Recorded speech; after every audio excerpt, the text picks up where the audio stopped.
હરે કૃષ્ણ. ખૂબ ખૂબ ધન્યવાદ માતાજી સુંદર મજાના કીર્તન માટે. Thank you so much. હરે કૃષ્ણ. બધાનું ખૂબ ખૂબ હૃદયપૂર્વક નું સ્વાગત છે. હરિ સુંદર પ્રભુજી, મનોજ પ્રભુજી એન્ડ વિનય દવે પ્રભુજી, અરુણા માતાજી, વિક્રમી પ્રભુ. હરે કૃષ્ણ. સાથે નાના નાના પ્રભુજી. હરે કૃષ્ણ. વેલકમ. તમારું પણ સ્વાગત છે. પ્રભુજી દંડવત પ્રણામ. ધન્યવાદ પ્રણામ. હરે કૃષ્ણ. જયેન્દ્ર પ્રભુ, તેજલ માતાજી એન્ડ જયંત પ્રભુ, ચેતના માતાજી. હરે કૃષ્ણ પ્રભુજી. હરે કૃષ્ણ. યસ. યુવરાજસિંહ પ્રભુજી. હરે કૃષ્ણ. વેલકમ પ્રભુ. પ્રણામ. વેલકમ પ્રભુજી. વેલકમ. રતિલાલ પ્રભુ, કલા માતાજી એન્ડ ગોરધનભાઈ વગાસિયા પ્રભુજી.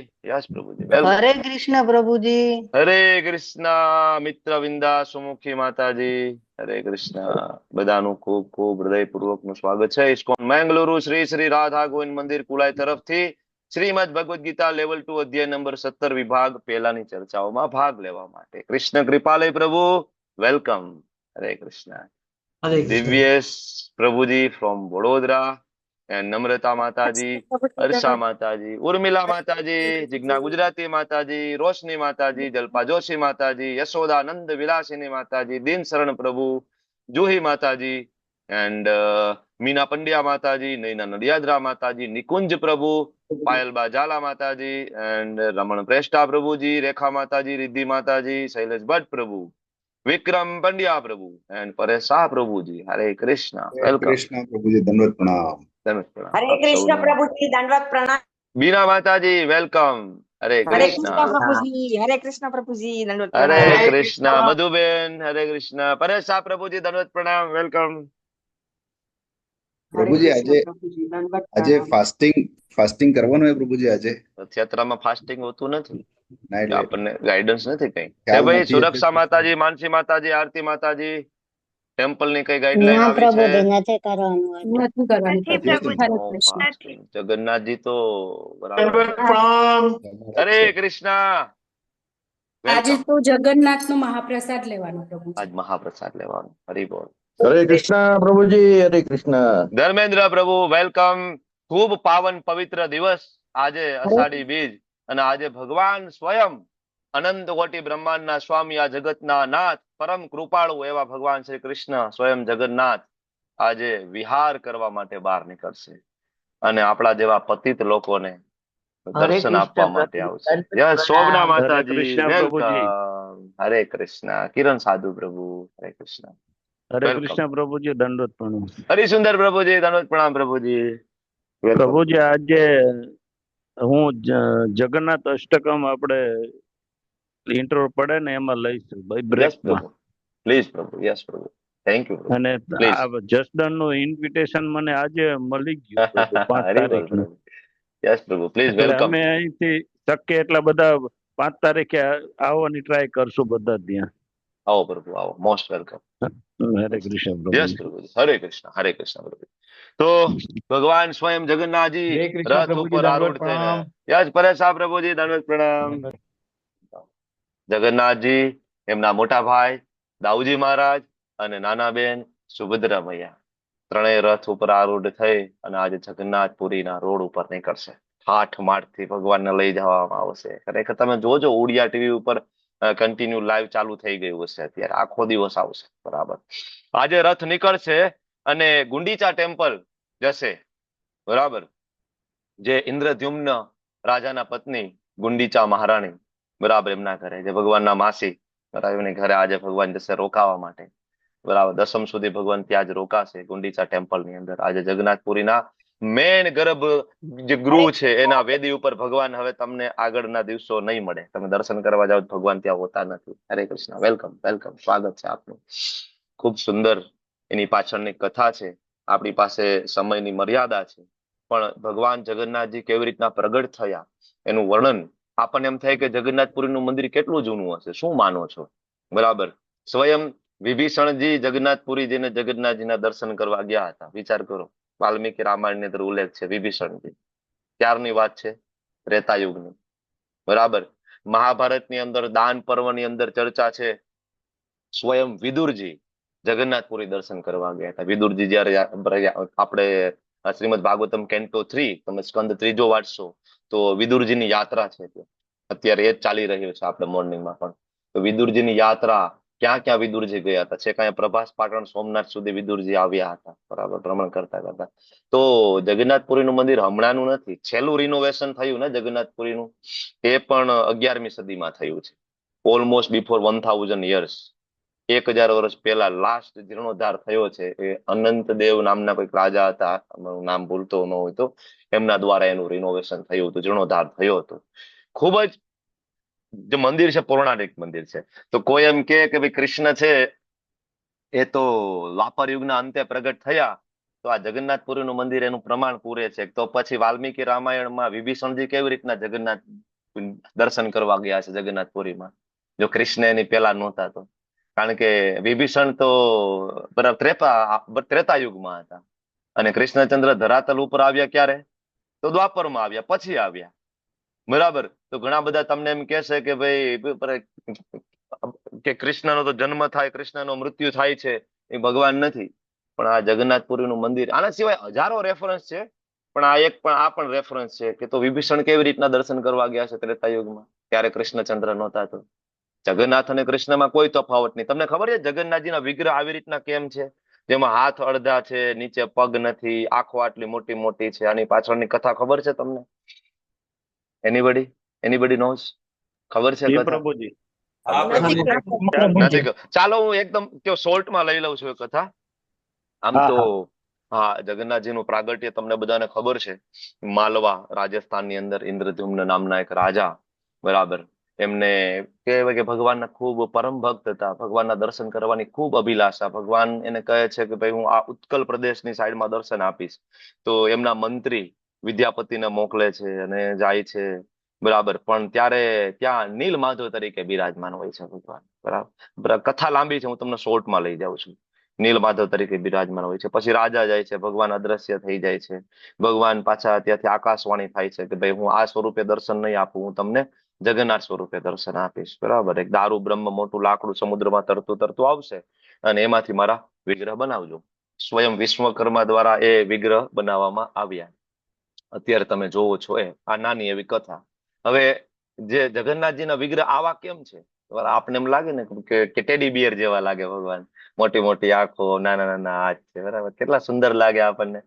હાથ આવી રીતના પસારીનું ભાવાય કે યસ આવો તમે બધા, હું આલિંગન આપવા માટે રેડી છું, બરાબર. તો આવા ભગવાન કેમ છે? આવો ભાવ શું કામ છે?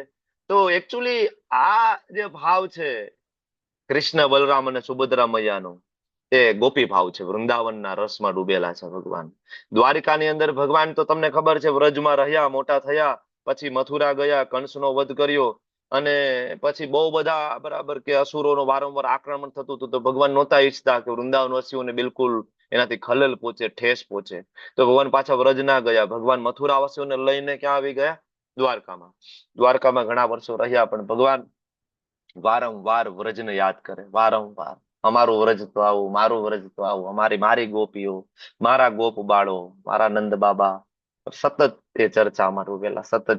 જ્યારે પણ રાણીઓ કઈ ને કઈ સેવા કરતી હોય તો ભગવાન તરત કે વ્રજમાં તો આવી સેવા થતી હતી, વૃંદાવનમાં તું આવી રીતના રહેતો હતો. રાણીઓ આશ્ચર્યચકિત થઈ જાય કે આટલું ઐશ્વર્યમય અમે સેવા કરીએ છીએ, 16,108 રાણીઓ ભગવાનની, બરાબર. ભગવાનને કાંઈ ઓછું ના આવવા દે, એટલી બધી સેવાઓ કરે ભગવાનની, બરાબર. છતાં ભગવાનને સતત વ્રજ યાદ આવે, કન્ટિન્યુઅસ વ્રજ યાદ આવે. ભગવાન હંમેશા વ્રજમાં ડૂબેલા છે. ભગવાન દ્વારકામાં પણ માનસિક રીતના ક્યાં છે? હંમેશા વ્રજમાં ડૂબેલા છે, બરાબર. તો રાણીઓને એવું થાય છે કે એવું શું ખૂટે છે અમારી સેવામાં, પૂછવું પડશે, બરાબર. તો હવે વ્રજમાં કોણ હતા? જે દ્વારકામાં પણ હોય ને વ્રજમાં પણ હોય, બરાબર, જે આ બધું જાણતા હોય ભગવાનની બાળ લીલાઓ, કોણ છે? કોને પૂછવું? માતા રોહિણી માતા. રોહિણી અને રોહિણી માતાજી. બલરામ ભગવાન. હા, રોહિણી માતાને બધી ખબર, બરાબર, કે આ ઠાકોરજીની શું લીલાઓ થઈ છે. કારણ કે રોહિણી ભગવાન ત્યાં હતા ને, સાથે વ્રજમાં હતા, ઠાકોરજી સાથે, નંદ બાબાને ઘેર. તો બધી રાણીઓ ભેગી થઈ અને એને નક્કી કર્યું કે આપણે રોહિણી માતાને પૂછે કે ભાઈ વ્રજમાં એવું શું હતું જે અહીંયા નથી, જે અમે નથી આપી શકતા ઠાકોરજી? વ્રજને આટલું બધું નાનું ગામડું તો છે, બરાબર, આ તો કેવાય મેગા સિટી છે Dwarka, it's like mega city, metro city. અને આ નાનું એવું ગામડું હંમેશા યાદ કરતા હોય છે વ્રજ, તો શું છે એમ વૃંદાવન, બરાબર. તો રોહિણી માતાને બધી રાણીઓ ભેગી થઈને પૂછે છે, બરાબર. જનરલી જે રોહિણી માતાજી છે અવોઇડ કરે છે, કારણ કે જો કૃષ્ણ બલરામ સાંભળી જાય તો એ ભાવમાં ડૂબી જાય, બરાબર. એ પછી રહી ના શકે કૃષ્ણ વૃંદાવન બરાબર બ્રજ વગર. પણ છતાં એક દિવસ કૃષ્ણ બલરામ બહાર ગયા હતા તો બધી રાણીઓ ભેગી થઈને કીધું કે નહીં આજ તો તમે કયો જ. 16,108 રાણીઓ બધી એકત્રિત થઈ ગઈ. રોહિણી માતાજીને કે આજ તો તમારે ભાગવતમ કથા કરવાની જ છે, તમે કયો. ભાગવતમ જ કહેવાય ને કૃષ્ણની બાલલીલા. આજ તમે વ્યાસપીઠ ઉપર બેસો ને આજ તમે ભાગવતમ કરો. બરાબર. તો કીધું કે વાંધો નહીં, પણ માતા સુભદ્રાને બહાર ઉભા રાખ્યા. સુભદ્રાને કૃષ્ણ બલરામ આવી ન જાય એનું ધ્યાન રાખજો. હું કથા કરતી હોય અને જો કૃષ્ણ બલરામ આવી જશે ને સાંભળી જશે તો એ બહુ દુઃખી થઈ જશે, કારણ કે એને રહી નહીં શકે. બરાબર. એની બાળ લીલાઓ સાંભળશે, એના મિત્રો વિશેની ચર્ચા રહી નહીં શકે. હવે ચર્ચાઓ ચાલુ થઈ. રોહિણી માતાએ કથા ચાલુ કરી. સામે બધા 16,108 રાણીઓ બધા બેઠા છે. બધા તો એવા ભાવમાં ડૂબી ગયા છે કોઈને કઈ ખબર નથી. કૃષ્ણની બાળ લીલાઓ ચાલે છે, ભાવમાં ડૂબી ગયા છે. માતા સુભદ્રા પણ બરાબર એકી ટસે જોઈ રહ્યા છે ને એ પણ ભાવમાં ડૂબી ગયા છે. ખબર નથી પડી કે ક્યારે કૃષ્ણ બલરામ ને આવી ગયા છે. એક બાજુ બલરામ ને એક બાજુ કૃષ્ણ ઉભા રહી ગયા છે દરવાજે. વચ્ચે સુભદ્રા, એક બાજુ કૃષ્ણ, એક બાજુ બલરામ. રોહિણી માતાની કથા ચાલુ છે અને ત્રણેય આ ભાઈ બેન ત્રણેય ઉભા ઉભા પણ દરવાજે સાંભળે છે. બધી રાણીઓ પણ એકી ટસે સાંભળે છે. કોઈને ખબર નથી કૃષ્ણ બલરામ આવી ગયા છે. બરાબર. અને જે કથાઓ ચાલે છે ભગવાન ભાવમાં ડૂબી જાય છે. જેવા ભાવમાં ડૂબે છે ભગવાનની અંદર, કહેવાય ને મહાભાવ પ્રગટ થાય છે. મહાભાવ જયારે પ્રગટ થાય તો શરીર જે ધીમે ધીમે ધીમે સિકુડાવા માંડે, આંખો ધીમે ધીમે મોટી થવા માંડે. આશ્ચર્યચકિત કે આ બરાબર. તો એ ભાવની અંદર ત્રણે ડૂબી ગયા છે. કોણ? કૃષ્ણ બલરામ અને માતા સુભદ્રા. અને આ દર્શન નારદજીએ કરી દીધા. નારદજી આવે ને જોયા. નારદજી ખૂબ નૃત્ય કરવા લાગ્યા, કારણ કે આ આહ્લાદક દર્શન હતા. કોઈ દિવસ કોઈ હજી સુધી કર્યા નથી. First time in history. બરાબર. નારદજીએ જોઈ લીધું. નારદજીએ ફોટો પાડી લીધો આવીને, આ દર્શન સેવ કરવા જેવા છે. બરાબર. પછી તો મહાભાવમાંથી ભગવાન બહાર આવ્યા. પછી નારદજીએ એમને વિનંતી કરી કે ભગવાન, આ દર્શન તમારે કળિયુગના જીવોને આપવા જોઈએ. ખૂબ કહેવાય કે કૃપાળુ દર્શન છે, તમારો મહાભાવમાં દર્શન છે. બરાબર. દ્વારકામાં તો તમે ઐશ્વર્યમય ભગવાન તરીકે બિરાજમાન છો, તમે રાજાધિરાજ છો, પણ કળિયુગના જીવોના ઉદ્ધાર માટે તમારે આ દર્શન આપવા જોઈએ. તો નારદજીની કૃપાથી બરાબર એ રાજા ઇન્દ્રદ્યુમ્નને, આપણે શરૂઆત કરી છે, રાજા ઇન્દ્રદ્યુમ્નને બરાબર ભગવાન પ્રત્યેનું જે પ્રેમ હતું, તો નીલભાધવ તરીકે ભગવાને દર્શન ના આપ્યા. એને દર્શન આપ્યા કઈ રીતના? જગન્નાથજી તરીકે. વિશ્વકર્મા કરીને એક આવ્યા, બરાબર, સુથાર, બરાબર, એમાંથી કહેવાય શિલ્પકાર કહેવાય કે બનાવતા. તો કે દરવાજો નહીં ખોલતા જ્યાં સુધી હું ન કહું ને ત્યાં સુધી. અંદર કહેવાય કે એનું જે શિલ્પી કામ બધું ચાલુ હતું. પણ રાજા અને મહારાણીને થયું કે આ દાદા કઈ બહાર નીકળતા નથી, ખાવા પીવા નહીં, કોઈ વસ્તુ નહીં, કુદરતી હાજતે કાંઈ નહીં. તો આ અંદર મૃત્યુ તો નથી પામ્યા ને? ધીમે ધીમે અવાજ પણ બંધ થઈ ગયો. અંદર જે ટક ટક ટક ટક અવાજ આવતો હોય ને બધો અવાજ પણ બંધ થઈ ગયો. તો મહારાણીને ખૂબ ડર લાગે કે આ દાદા અંદર ગુજરી તો નહીં ગયા, વયા તો નથી ગયા ને ક્યાંક શિલ્પી કામ કરતા કરતા કરતા. તો એમને કીધું હતું કે ભાઈ દરવાજો ખોલતા નહીં. પણ રાજા અને મહારાણીથી રેવાયું નહીં. દરવાજો ખોલ્યો તો સામે જગન્નાથ, બલદેવ, સુભદ્રા મૈયાના વિગ્રહ રેડી છે. ઓલા દાદાએ કીધું હતું કે જો દરવાજો વેલો ખોલી નાખશો તો જેટલા બન્યા હશે એટલા હું બનાવીને હું જતો રહીશ. કારણ કે સ્વયં ભગવાન વિશ્વકર્મા હતા, એ જતા રહ્યા. રાજા ખૂબ દુઃખી થઈ ગયા. બરાબર કે ભાઈ ઉતાવળ થઈ ગઈ. ભગવાનના જે હાથ પણ નથી બન્યા, ભગવાનના હાથમાં આંગળી નથી, નીચે પગ પણ નથી. બરાબર. આવા ભગવાન. તો રાજા અને રાણી ખૂબ દુઃખી થઈ ગયા. તો અપરાધ થઈ ગયો એમ કે ભગવાનના વિગ્રહ અધૂરા રહી ગયા. ત્યારે ફરીથી ભગવાનની આકાશવાણી થઈ કે રાજન, હું આજ સ્વરૂપે હું રહેવા માંગુ છું અને આજ સ્વરૂપે હું કળિયુગના જીવોને દર્શન આપવા માંગુ છું. આજ મારું સ્વરૂપ છે, જગન્નાથ તરીકે મારું સ્વરૂપ છે, અને આજ રીતના હું તમારી સેવા લેવા માટે ઈચ્છિત છું. બરાબર. ત્યારે રાજા ઇન્દ્રદ્યુમ્ને બરાબર મંદિરનું નિર્માણ કર્યું, જેમાં જગન્નાથ, બલદેવ, સુભદ્રા મૈયા બિરાજમાન થયા. બરાબર. જે આજે સ્વયં જગન્નાથ, બલદેવ, સુભદ્રા મૈયા છે, રથ ઉપર આરૂઢ થઈ અને બધા જ લોકોને દર્શન કરવા માટે આપવા માટે બહાર નીકળશે. બરાબર. હિન્દુ હોય, મુસ્લિમ હોય, શીખ હોય, ઈસાઈ હોય, વેજીટેરિયન હોય, નોન વેજીટેરિયન હોય, બરાબર, કોઈ પણ હોય, બ્રાહ્મણ હોય, ક્ષત્રિય હોય, વૈશ્ય હોય, શૂદ્ર હોય, કોઈ પણ જાતિનો વ્યક્તિ હોય, આજે જગન્નાથજીના દર્શન કરી શકે. આજથી બ્રાહ્મણોની સેવા બંધ થઈ જાય. તમને ખબર છે જગન્નાથપુરીના ગર્ભગૃહમાં જે બ્રાહ્મણો સેવા કરતા હોય ને જગન્નાથજીની, આજથી બ્રાહ્મણોની સેવા બંધ થઈ જાય. અને આજથી આવતા બરાબર જે 9 દિવસ સુધી, મતલબ દસમ સુધી, બરાબર, જે 8 દિવસ સુધી જે હવે સેવા થશે, એ સગર જાતિના લોકો, મતલબ આદિવાસી લોકો છે, એ જગન્નાથજીની સેવા કરશે પોતાની પદ્ધતિ પ્રમાણે. કારણ કે ઓરિજિનલ નીલમાધવ એના છે, સગર જાતિના. બરાબર. જે હું નામ ભૂલી ગયો, વિશ્વવસુ. યસ, વિશ્વવસુ. બરાબર. વિશ્વવસુના નીલમાધવ હતા.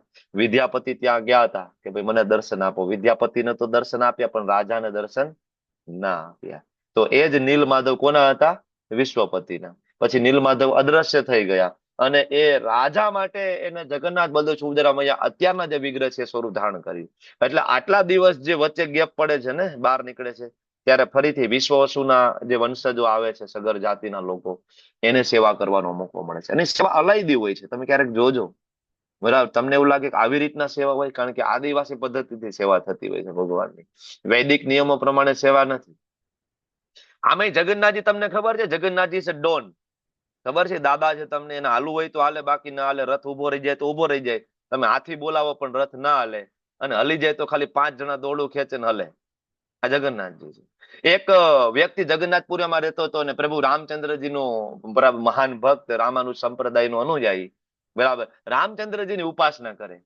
હતો જગન્નાથપુરીમાં, બાજુમાં મંદિર જગન્નાથજીનું, પણ જગન્નાથજીનો ઉપાસક નહીં. કોનો ઉપાસક? રામચંદ્રજી. બરાબર. જગન્નાથજી સ્વપ્નમાં આવ્યા. બરાબર. એટલે ભાઈ તું જગન્નાથપુરીમાં રહેશ ને તું રામચંદ્રજીની ઉપાસના કરે, સ્વયં હું જગન્નાથ તરીકે બેઠો છું. આજથી રામચંદ્રજીની ઉપાસના બંધ કરીને મારી ઉપાસના કરજે, બાકી જગન્નાથપુરીમાંથી હું બહાર ફેંકી દઈશ. આ જગન્નાથજી છે ડોન. બરાબર. ન્યા રહેવું હોય તો એની જ સેવા કરવી પડે, કૃષ્ણ સ્વરૂપે, જગન્નાથ સ્વરૂપે. બીજા દિવસે ગયા, બરાબર, એ શ્રી સંપ્રદાયના જે મહાનુભાવ હતા, જગન્નાથજી તરીકે. મતલબ આ ભગવાનોના ભક્ત પ્રત્યે પ્રેમ છે, કહેવાનો મતલબ. બાકી રામ, જગન્નાથ, કૃષ્ણમાં કોઈ તફાવત નથી. ગૌરાંગ મહાપ્રભુ સે ગૌર, સે કૃષ્ણ, સે જગન્નાથ. બધા ત્રણેય બધા એક જ છે, એમાં કોઈ અલગ નથી.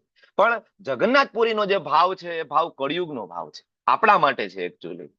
જો આપણને જપ કરતા કરતા ઊંઘ આવી જાય કે નહીં? જપ કરતા કરતા નીંદર આવે, બુક રીડિંગ કરતા કરતા નીંદર આવે, બ્રહ્મ મુહૂર્તમાં ઉઠીને સાધના કરતા કરતા નીંદર આવે, મંદિરે સેવા કરતા કરતા પણ ઊંઘ આવે. પણ એક વસ્તુમાં ક્યારે ઊંઘ ના આવે? શેમાં ઊંઘ ના આવે? પ્રસાદ લેવા. પ્રસાદ લેતા લેતા કોઈ સુઈ ગયો એવો દાખલો ના હોય છે કે ભાઈ જમતા જમતા બરાબર કે વચ્ચે સુઈ ગયું, નીંદર આવી ગઈ.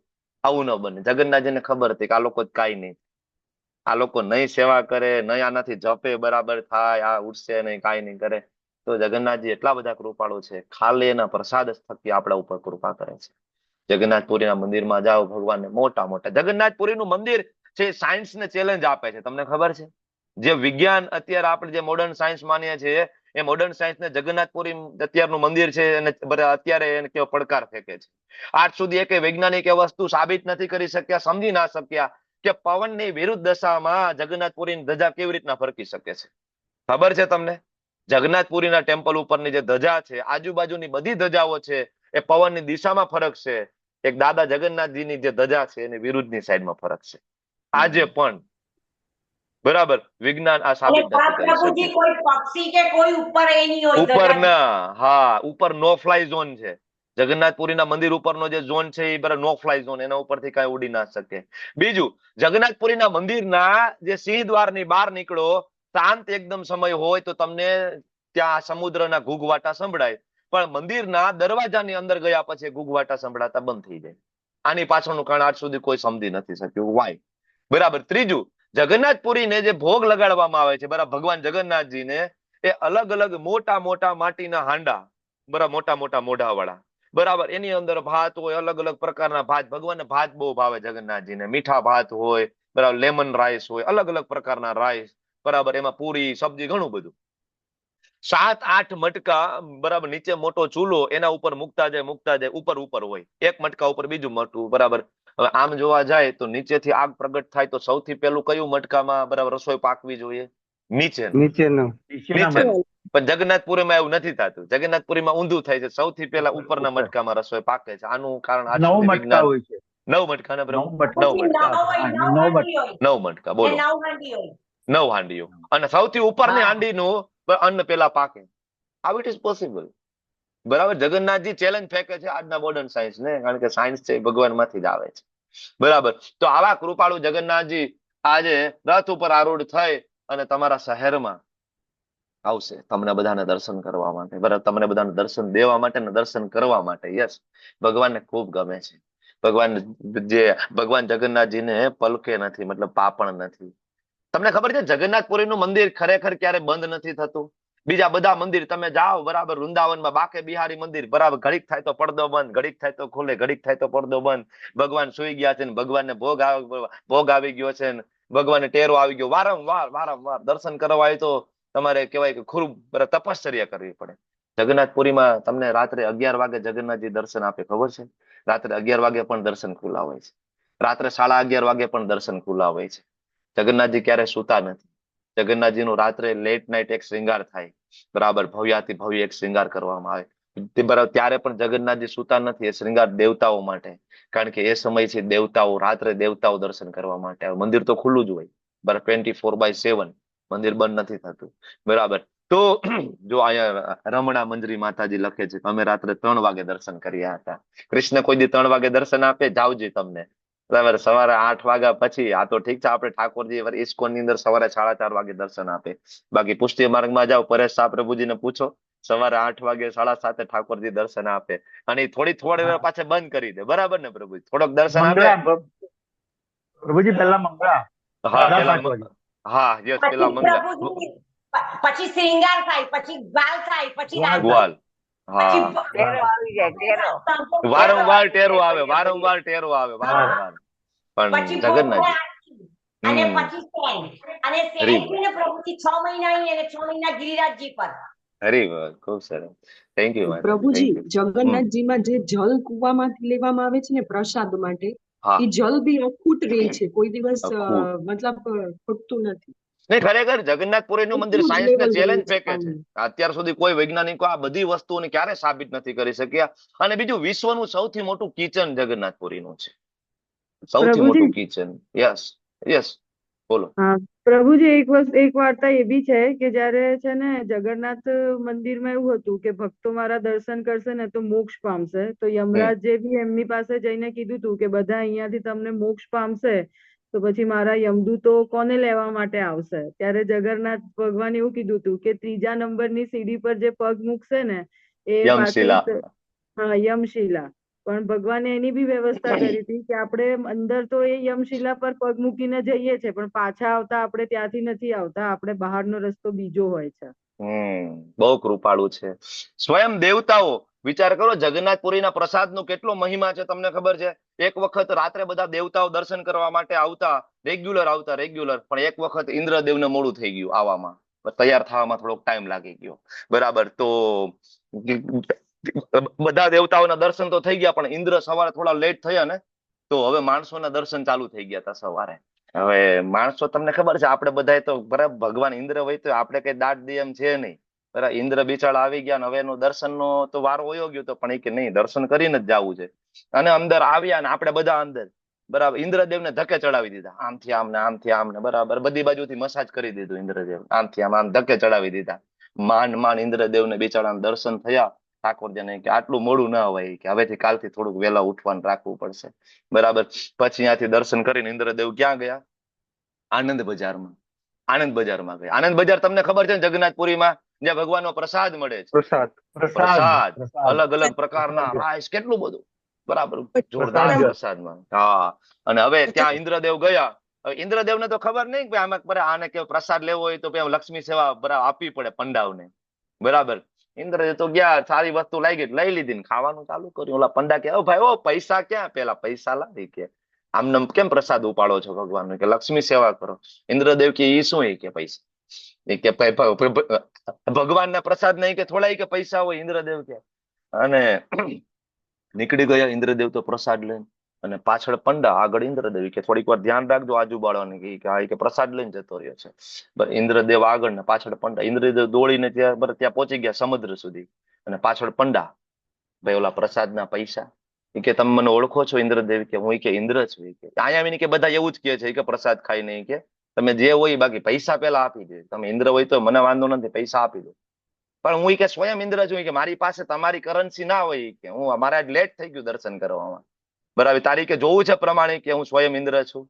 સ્વર્ગમાંથી એનો રથ બોલાવે છે, બરાબર. સમુદ્ર કિનારે ઇન્દ્રદેવનો રથ પ્રગટ થાય છે, અને ઇન્દ્રદેવ બરાબર એમાં રથ આરૂઢ થાય છે. ત્યારે પંડાને કે છે કે હું તારા પૈસા તો ના આપી શક્યો. ત્યારે પંડા કે છે તો મને વરદાન આપો, બરાબર, વરદાન આપો. ત્યારે ઇન્દ્રદેવ છે વરદાન આપે છે કે તું જ્યાં પણ જઈશ, બરાબર, એટલી જગ્યા પૂરતો વરસાદ થશે, ક્યાંય અકાલ નહીં પડે એટલામાં. અને બીજું, અહીંયા સુધી તું આવ્યો છો મારી પાછળ પાછળ, આ જગ્યાએ ભવિષ્યમાં સ્વર્ગ દ્વારનું નિર્માણ થશે. બરાબર, જે લોકો અહીંયા આવશે, આજે ત્યાં મોક્ષધામ પણ છે સ્વર્ગધામ, તે લોકો અહીંયા આવશે, એનું શરીર ત્યાં છૂટશે તો અહીંયાથી સીધું સ્વર્ગમાં જતા રહેશે. બરાબર, ગમે તેવા કર્મો હશે એમાં ડિસ્કાઉન્ટ આપવામાં આવશે. ઘણી બધી કથા છે, કદાચ થોડુંક આગળ પાછળ ક્યાંક થઈ ગયું હોય તો મને ક્ષમા કરજો, પણ જગન્નાથપુરીની લીલા, બરાબર, બધા એમ કે ને કે ભાઈ કે ચમત્કાર ને નમસ્કાર. જગન્નાથપુરીમાં રોજ ચમત્કાર થાય છે, એવરીડે જગન્નાથપુરીમાં ચમત્કાર થાય છે. એની નીચે જગન્નાથપુરીમાં નીચે જે ઓફિસ છે એની અંદર જગન્નાથજીની લીલા, બરાબર, એવરીડે લખવામાં આવે છે, રોજ ચમત્કાર કરવામાં આવે એવરીડે. ભગવાનને ગોવિંદ ગીત ખૂબ ગમે છે, ગોવિંદ ગીત, બરાબર. તો ભગવાન ઘણી વખત ગોવિંદ ગીત સાંભળવા માટે બહારના ખેતરમાં પણ જતા રહે છે, પછી ત્યાં ગોવિંદ ગીત છે રેગ્યુલર ચાલુ થયું. તો આવી બધી હજારો લીલાઓ છે, બરાબર. પણ સૌથી મહત્વનું છે, આજ ભગવાન બહાર આવે છે આપણા માટે. તમને બધાને વિનંતી છે, બરાબર, ગમે એટલા બીજી શેડ્યુલમાં હોય, બરાબર, સ્વયં ઠાકોરજી બહાર આવે છે, તમે લોકો સમય કાઢી અને જરૂરથી ભગવાનના દર્શન કરવા જજો.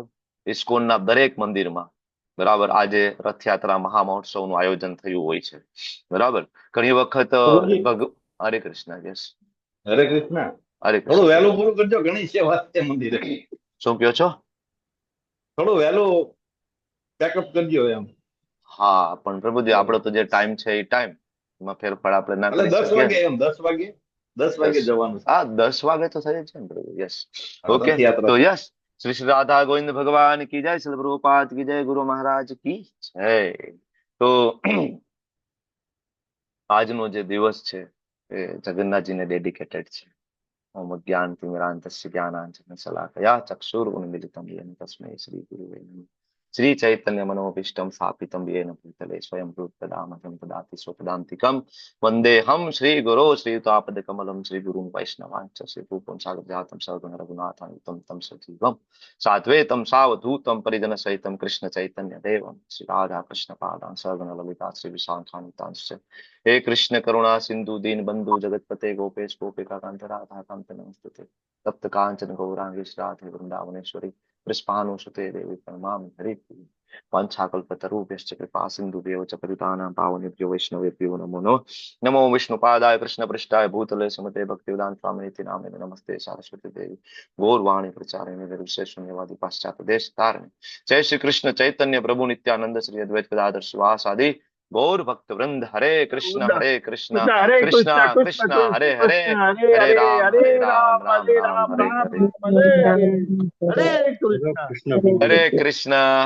તો આજનો જે અધ્યાય 17મો, શ્રદ્ધા ત્રય વિભાગ યોગ. હરે કૃષ્ણ. બધાનું સ્વાગત છે પ્રભુજી એન્ડ ઓલ માતાજી, વેલકમ.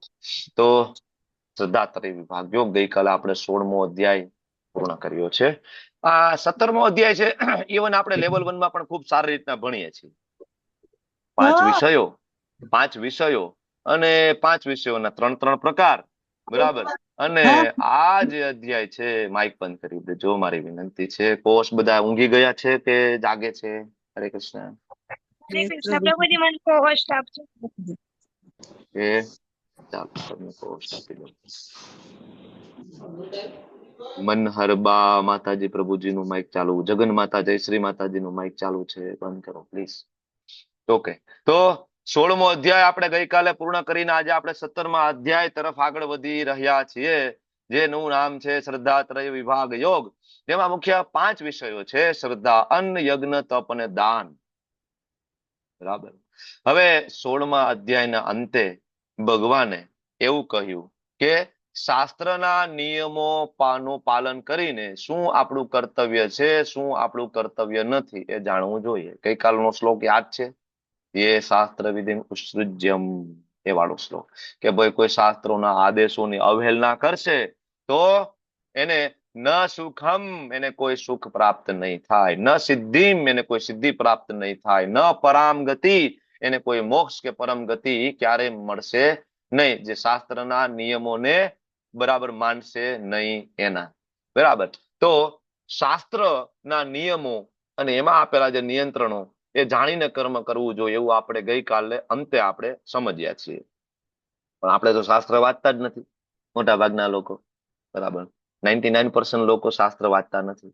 બરાબર, તો ઈચ્છા પડે એમ કરવાનું. બરાબર, કોઈક આપણને ઢોંગી બાબા જે કહે એ પ્રમાણે આપણે કરવાનું. બરાબર, એટલા માટે અર્જુન પ્રશ્ન પૂછશે. વિષય શરૂ થશે શ્રદ્ધાથી. બરાબર, કે ભાઈ અલગ અલગ પ્રકારની શ્રદ્ધા હોય તો ભગવાન તમે જ કહી દો. બરાબર, જે શાસ્ત્રના પાલન નથી કરતા આવી જે શ્રદ્ધા છે આ તમે સમજાવો. બરાબર, તો આપણે ચર્ચા કરી રહ્યા છીએ 16મા અધ્યાયમાં ભગવાને ભૌતિક જગત અને આધ્યાત્મિક જગત ઊંધા વૃક્ષ રૂપે આપણને સમજાવ્યું. બરાબર, અને આપણે 15મા અધ્યાયમાં સમજ્યા. 16મા અધ્યાયમાં આપણે દેવી આસુરી ગુણો સમજ્યા, કેવા ગુણોથી ઉપર જવાય, કેવા ગુણોથી નીચે જવાય. બરાબર, અને આજનો જે 17મો અધ્યાય છે વેરી પ્રેક્ટિકલ ચેપ્ટર છે. મોટા ભાગના પ્રશ્નોનો જવાબ આ અધ્યાયની અંદર મળી જતો હોય છે. કેવી શ્રદ્ધા હોવી જોઈએ, કોની ઉપાસના કરવી કે ના કરવી, યજ્ઞ કરવા કે નહીં, કેવી તપશ્ચર્યા કરવી જોઈએ, દાન કરવું કે નહીં, ક્યાં દાન કરવું જોઈએ, આ બધા પ્રશ્ન મોટા ભાગે આપણા પ્રેક્ટિકલ પ્રશ્ન છે. અને મોટા ભાગે જોવો ને કે 70% ક્વેશ્ચન આ અધ્યાયમાંથી નીકળતા હોય છે, ખાસ તો નવોદિત ભક્તોના. બરાબર, જે એડવાન્સ ના હોય નવોદિત ભક્તોના પ્રશ્ન હંમેશા આ અધ્યાયમાંથી નીકળે પ્રેક્ટિકલી. બરાબર, તો એમાં સૌથી પહેલો જે વિષય છે શ્રદ્ધા છે. બરાબર, જે શાસ્ત્રનું પાલન નથી કરતા અને જે શ્રદ્ધા છે, તો અર્જુન પૂછે છે ભગવાનને, અર્જુન ઉવાચ. હવે હું તમને ફરીથી યાદ દેવડાવું કે આ અધ્યાયમાં 5 વિષય, 5 વિષયના 3 વિભાગ, 3 પ્રકાર: સત્વગુણ, રજોગુણ અને તમોગુણ. તમે મને કહો કે 3માંથી કયો બેટર છે ને કેમાં આપણે બરાબર એનું પાલન કરીશું શાસ્ત્ર મુજબ. બરાબર, 5 જે આવશે એમાંથી કયા 5ના ટોટલ 15 પ્રકાર, 15માંથી આપણે કયું ફોલો કરીશું? હિના માતાજી કહો. હરે કૃષ્ણ પ્રભુજી. શુદ્ધ સત્વગુણમાં રહીને કર્મ કરવું જોઈએ. શ્રદ્ધા છે, દાન છે, તપ છે, યજ્ઞ છે, બધું. વિશુદ્ધ સત્વ. ઓકે, ઉર્મિલા માતાજી બોલો. હરે કૃષ્ણ પ્રભુજી. 3 ગુણોથી પરે જે શુદ્ધ સત્વગુણ છે, ગુણાતીત અવસ્થા. આમાં 3 પ્રકાર આવશે, સત્વગુણ, રજોગુણ, તમોગુણ જ આવશે. ભગવાન ચોથો પ્રકાર તમને સમજાવશે નહીં તો તમને કેવી રીતના ખબર પડે કે આ 3 પ્રકાર સમજાવે છે છતાંય 3ને ફોલો નથી કરવાના? એનો શ્લોક કયો ખબર છે તમને લોકોને? હું તમને વારંવાર ઘણી વખત કહેતો હોય કે 14મો અધ્યાય, 17મો અધ્યાય, 18મો અધ્યાય, આનો જે પાયો જે નાખેલો છે ને બીજા અધ્યાયમાં છે, ચેપ્ટર નંબર 2. હા, યસ. હા, કોણ બોલતું હતું બીજું પ્રભુજી? એવું બોલો, કઈ ઉમેરતા હતા તમે? હરે કૃષ્ણ. હરે કૃષ્ણ પ્રભુજી, માતાજી બોલી લીધું. ઓકે, એ જ તમે કહેતા હતા ને. શ્લોક નંબર 2.45 બીજા અધ્યાયનો 45મો શ્લોક છે. એ આ અધ્યાયનો પાયો છે. 14મા અધ્યાયનો પાયો છે.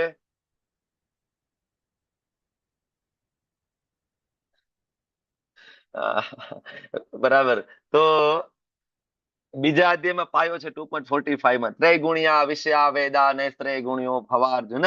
હે અર્જુન, વેદોની અંદર પ્રકૃતિના 3 ગુણો વિશેનું વર્ણન થયું છે, પણ તું આ પ્રકૃતિના 3 ગુણોથી ઉપર ઉઠો. 3 ગુણમાં તો ભગવાન ના પાડે છે, એટલે ભગવાન અહીંયા શ્રદ્ધાના 3 પ્રકાર બતાવશે, પણ પેલા તમને કહી દીધું છે કે 3માં નહીં. બરાબર, અને આ અધ્યાય પૂરો થશે ત્યારે ભગવાન ફરીથી કહેશે કે 3માં નહીં. આ વસ્તુ લોકો નથી સમજી શકતા, કારણ કે શ્લોક બાય શ્લોક નું કનેક્શન ખબર ના હોય ને એટલે ગોટાળે છે. કારણ કે બીજો અધ્યાય વાંચ્યો હોય, 17માં પહોંચે ત્યાં તો આગળના બધા અધ્યાય તો ભૂલાઈ ગયા હોય, આગળ શું આવ્યું છે સ્વાહા થઈ ગયું હોય, તો કનેક્શન જ ના બેસાડી શકે ને, તો એને એવું લાગે કે બધા અધ્યાય ઇન્ડિવિજ્યુઅલ છે. બરાબર, ભગવદ ગીતાના જે અધ્યાય છે ને એ તો આપણા જેવા મંદ બુદ્ધિના લોકો માટે અધ્યાય બનાવીને આપ્યા છે વેદવ્યાસજીએ. ખરેખર કઈ ભગવાને થોડું અર્જુનને એવું કીધું છે કે અર્જુન હવે આપણે 17મો અધ્યાય ચાલુ કરશું. બરાબર, બરાબર કહેવાય કે બરાબર શ્રદ્ધા વિભાગ યોગ આવી રીતના થોડું ચાલુ થયું છે. અર્જુન અને કૃષ્ણ વચ્ચે ભગવદ ગીતાની જે 700 શ્લોકની ચર્ચા થઈ છે અધ્યાય વાઇઝ નથી થઈ ને, એ તો સંવાદ છે. બરાબર ને, 2 ભક્ત અને ભગવાન વચ્ચેનો વાર્તાલાપ છે. પણ આચાર્યો આવે તો એ અધ્યાય વાઇઝ ડિવિઝન કરીને આપણને આપે, જેથી આપણે સમજી શકીએ. બરાબર, આપણે તો તોય નથી સમજી શકતા. વિચાર કરો આપણી બુદ્ધિ બરાબર કયા લેવલની છે. વેદવ્યાસજી આવે છે, બરાબર ડિવિઝન કરીને આપે છે. ઇસ્કોનની અંદર આચાર્ય આવે છે, એમાં પણ નાના નાના ડિવિઝન કરીને આપે છે. જો આપણા પેલા ડિવિઝનમાં છીએ છે કે ભાઈ 1 થી લઈને 6 શ્લોક શ્રદ્ધા, ડિવિઝનનો એક વિભાગ પેલો. આટલું નાના નાના ડિવિઝન કરીને આપણને ઇસ્કોન સમજાવે છે, છતાંય આપણને સમજવામાં તકલીફ પડે. વિચાર કરો આપણી બુદ્ધિનું લેવલ બરાબર કેવડું છે. આપણને ભાગવતમાં આપણે વખાણ તો કર્યા છે ને શરૂઆતમાં સુખદેવજી, મંદ બુદ્ધિ મંદ આયુષ્ય, બરાબર ને. તો જે લોકો ये शास्त्र विधि उत्सृज्यम यजन्ते श्रद्धयान्विताः, શાસ્ત્ર વિધિ ઉત્સૃજ્યમ, આની આ વસ્તુ ગઈકાલે 16મા અધ્યાયના અંતે ભગવાને કીધી હતી, ખબર છે? એ શાસ્ત્ર વિધિ ઉત્સૃજ્યમ, કે ભાઈ જે લોકો શાસ્ત્ર વિધિ છોડી દેશે ને તો ત્યાં ભગવાન એનું રિઝલ્ટ આપી દીધું, ન સિદ્ધિમ, બરાબર, ન સુખમ ન પરામ ગતિમ, આગળ ગઈ દીધું છે. એટલે અર્જુન એ જ શ્લોકને કન્ટિન્યુ રાખે છે. ભગવાન તમે કીધું કે શાસ્ત્ર વિધિને કોઈ ફોલો ના કરે તો એને મુક્તિ પણ ના મળે, એને મોક્ષે ના મળે, ઉપરના લોકમાં પણ ના જાય. પણ ભગવાન સમાજની અંદર તો એ ઘણી બધી શ્રદ્ધા જોવા મળે જે શાસ્ત્ર પ્રમાણે જોવા નથી મળતી. શાસ્ત્રોના નિયમોનું પાલન નહીં કરીને પોતાની કલ્પના પ્રમાણેની શ્રદ્ધા હોય છે. તો એ સત્વગુણમાં છે, રજોગુણમાં છે, તમોગુણમાં છે? અર્જુનનો એકદમ પ્રેક્ટિકલ પ્રશ્ન છે ને, બરાબર. કારણ કે આપણે આની પેલા લેવલ 1 માં પણ વાત થઈ છે, બરાબર, કે ભાઈ પોતપોતાની રીતે બધા બરાબર કહેવાય કે શ્રદ્ધા હોય. ભાઈ એ તો ભાવના હોવી જોઈએ, ભાઈ ભગવાન તો ભાવના ભૂખ્યા છે, શ્રદ્ધા હોવી જોઈએ. તો લોકો પોતાની મનગળત પદ્ધતિઓથી ભગવાનની ઉપાસના શ્રદ્ધા કરતા, બરાબર, જે કરતા હોય છે. તમે લોકો જાઓ ઘણી વખત, તમે આ રીતના તિલક કરેલું હોય, કંઠી ધારણ કરેલી હોય, તમને ઘણા બધા મળશે કે ભાઈ તમે હરે કૃષ્ણ વાળા છો? આપણે એમ કે હા અમે હરે કૃષ્ણ વાળા છે. અમે કૃષ્ણમાં બહુ માની હોય કે અમારી ઘરે ઠાકોરજી, અમારી ઘરે લાલો છે. તો આપણે સાંભળીને બહુ આનંદ થાય કે હાલો આ એક છે કૃષ્ણના બરાબર ભક્ત છે, બરાબર. આપણે પૂછીએ વાહ વાહ તમારી ઘરે તો લડ્ડુ ગોપાલ છે? તો કે હા. તો આપણે પૂછીએ કે તો તમે સરસ બધા નિયમોનું પાલન કરીને ઠાકોરજીને ભોગ લગાડતા હશો ને? નિયમો એ વળી કયા નિયમો હોય ભગવાનને ભોગ લગાડવાના ને? ના, એ કે અમે 2 ટાઈમ થોડુંક માખણ મિશ્રી મૂકી દઈએ, બરાબર. તો આપણને એમ થાય કે તમે 3 ટાઈમ ભોગ લગાડો તો ડુંગળી લસણ ને બધું તમે બંધ કરી દીધું હશે ને? હા, એ તમે બધું ખાઈએ છીએ, બરાબર.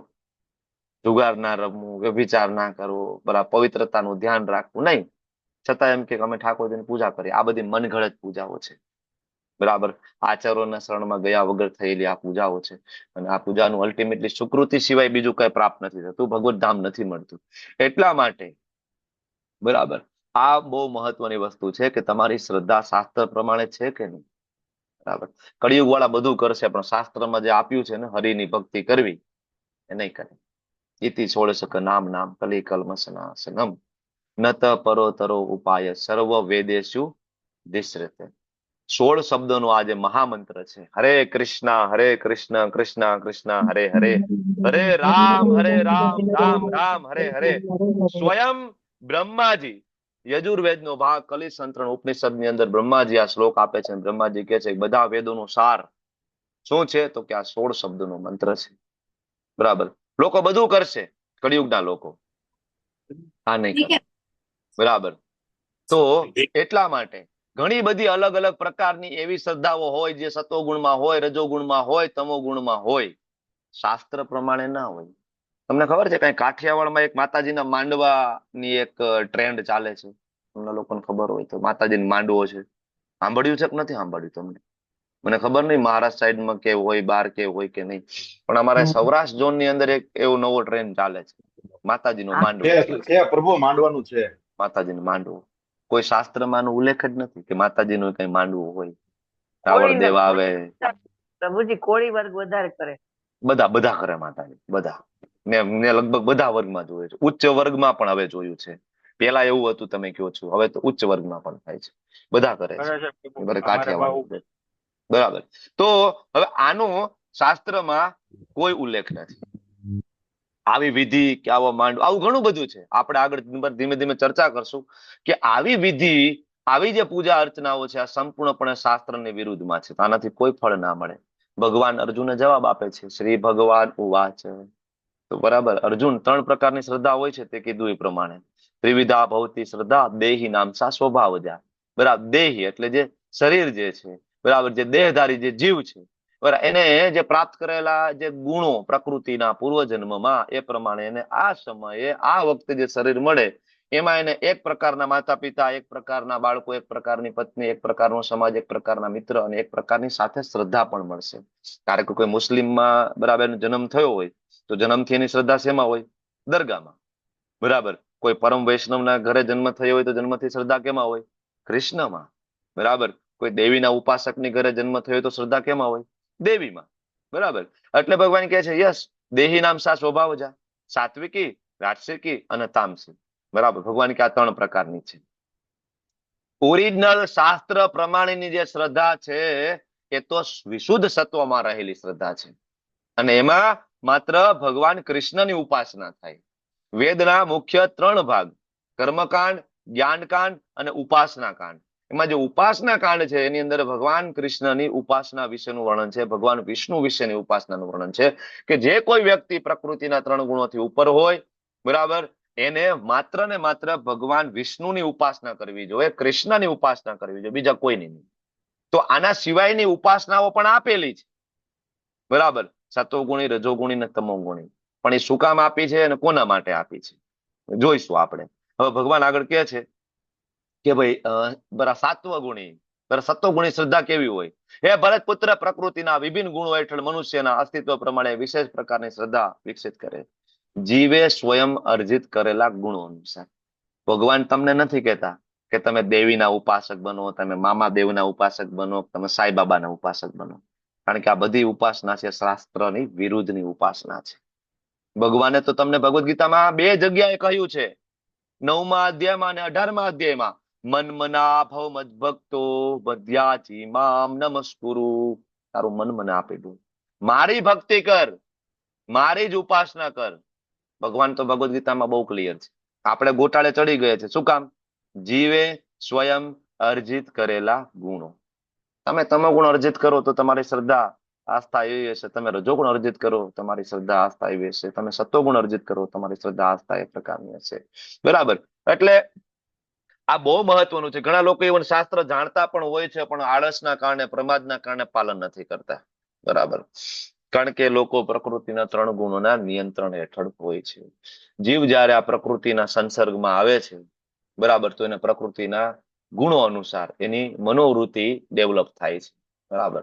એટલા માટે પણ જો કોઈ જીવ સદગુરુનો આશ્રય લે, 4 ઓરિજિનલ પરંપરા એમાંથી ગુરુનો આશ્રય લે, તો ગુરુ એને સમજાવે કે શાસ્ત્રના નિયમો શું છે અને શાસ્ત્ર પ્રમાણેની શ્રદ્ધા કેવી હોવી જોઈએ. પ્રકૃતિના 3 ગુણો, સત્વગુણ, રજોગુણ અને તમોગુણ, ચોઈસ આપણે કરીએ છીએ. ભગવાન તો ના પાડે છે. ભગવાન તો બીજા અધ્યાયના 45મા શ્લોકમાં કહી દીધું, 3 ગુણોથી પરે થાવ. છતાં પણ સમાજની અંદર મોટા ભાગના ઇન્સ્ટિટ્યુટ્સ, બરાબર, જે અલગ અલગ મત અને પથ છે, એ લોકોને સત્વગુણ સુધી ઉઠાવવાની કોશિશ કરે છે, કારણ કે પોતે જ વિશુદ્ધ સત્વ વિશે કઈ જાણતા નથી, ગુણાતીત અવસ્થા વિશે કઈ જાણતા નથી. તો આપણે ચૂઝ કરીએ, આપણે નક્કી કરવાનું કે આપણે વૈષ્ણવ બનવું છે કે નથી બનવું. બરાબર. ભગવદ ગીતા તો બધા માટે છે ને, મુસ્લિમો માટે પણ છે, ક્રિશ્ચન માટે પણ છે, આપણા માટે પણ છે. સિલેક્ટ આપણે કરવાનું, કરવું કે નહીં. બરાબર. તો સંગત આપણી કેવી હોવી જોઈએ, બરાબર, એના ઉપર ડિપેન્ડ કરે કે ભાઈ તમે આગળ તમારી શ્રદ્ધા બરાબર કેવી ડેવલપ થશે, તમે કેવી રીતના દાન કરશો, તમારી તપશ્ચર્યા, તમારું અન્ન, આ બધું વેરી ઇમ્પોર્ટન્ટ છે. તમારું એસોસિએશન, તમે કોની સાથે રોજ બેસો છો, હળો મળો છો, તમે શું જોવો છો ટીવીમાં, મોબાઈલમાં, બરાબર, તમે શેના વિશે આખો દિવસ ચિંતન કરો છો, ચર્ચા કરો છો, આના ઉપરથી તમે એક ગુણોને સિલેક્ટ કરી રહ્યા છો, અને એ ગુણોને તમે સિલેક્ટ કરશો એ પ્રમાણે તમારી શ્રદ્ધા બરાબર તમને આગળ ડેવલપ થશે, અને એ જ તમારા સ્વભાવ પ્રમાણે તમને એક કુટુંબ, દેશ, પરિવાર, સંગત એ બધા પ્રાપ્ત થશે. બરાબર. અર્જિત કરેલા ગુણો પ્રમાણે. કારણ કે જીવનો ઓરિજિનલ સ્વભાવ તો શું છે? જીવેર સ્વરૂપ હોય કૃષ્ણેર નિત્ય દાસ. ભગવાનનો નિત્ય દાસ, આ તો ઓરિજિનલ સ્વભાવ છે ને. 15મા અધ્યાયમાં ભણી ગયા ને આપણે, મમે વાંશો જીવ લોકે જીવભૂત સનાતન, મારા જ અંશો છો તમે. આ ઓરિજિનલ સ્વભાવ છે. છતાં પણ જીવ અહીંયા આવીને જે કઈ પ્રકૃતિના 3 ગુણો અર્જિત કરશે એ પ્રમાણે જીવ કૃષ્ણને ભૂલી જાય છે પ્રકૃતિના સંસર્ગના કારણે, અને એ પોતાની કૃત્રિમ શ્રદ્ધાને ડેવલપ કરે છે. તો સત્વગુણી, રજોગુણી અને તમોગુણી 3 જે શ્રદ્ધા છે એને ભૌતિક શ્રદ્ધા કહેવામાં આવે છે, કૃત્રિમ. આધ્યાત્મિક નથી એકચ્યુઅલી, કારણ કે એનાથી તમને ભગવત ધામ મળવાનું પણ નથી. તમે બરાબર અહીંથી મુક્ત થઈ શકવાના નથી. બરાબર. કારણ કે સત્વગુણી મનુષ્ય હોય, યજંતે સાત્વિકા દેવાન. સત્વગુણી લોકો કોની પૂજા કરશે? દેવી દેવતાઓની. બરાબર. અને અક્ષરા રાક્ષાંસી રાજસા, રજોગુણી મનુષ્ય અસુરોની પૂજા કરશે. અને પ્રેતાન ભૂત ગણાશ્ચાન્ય યજંતે તામસા જના. ભૂત અને પ્રેતની પૂજા કોણ કરશે? તમોગુણી.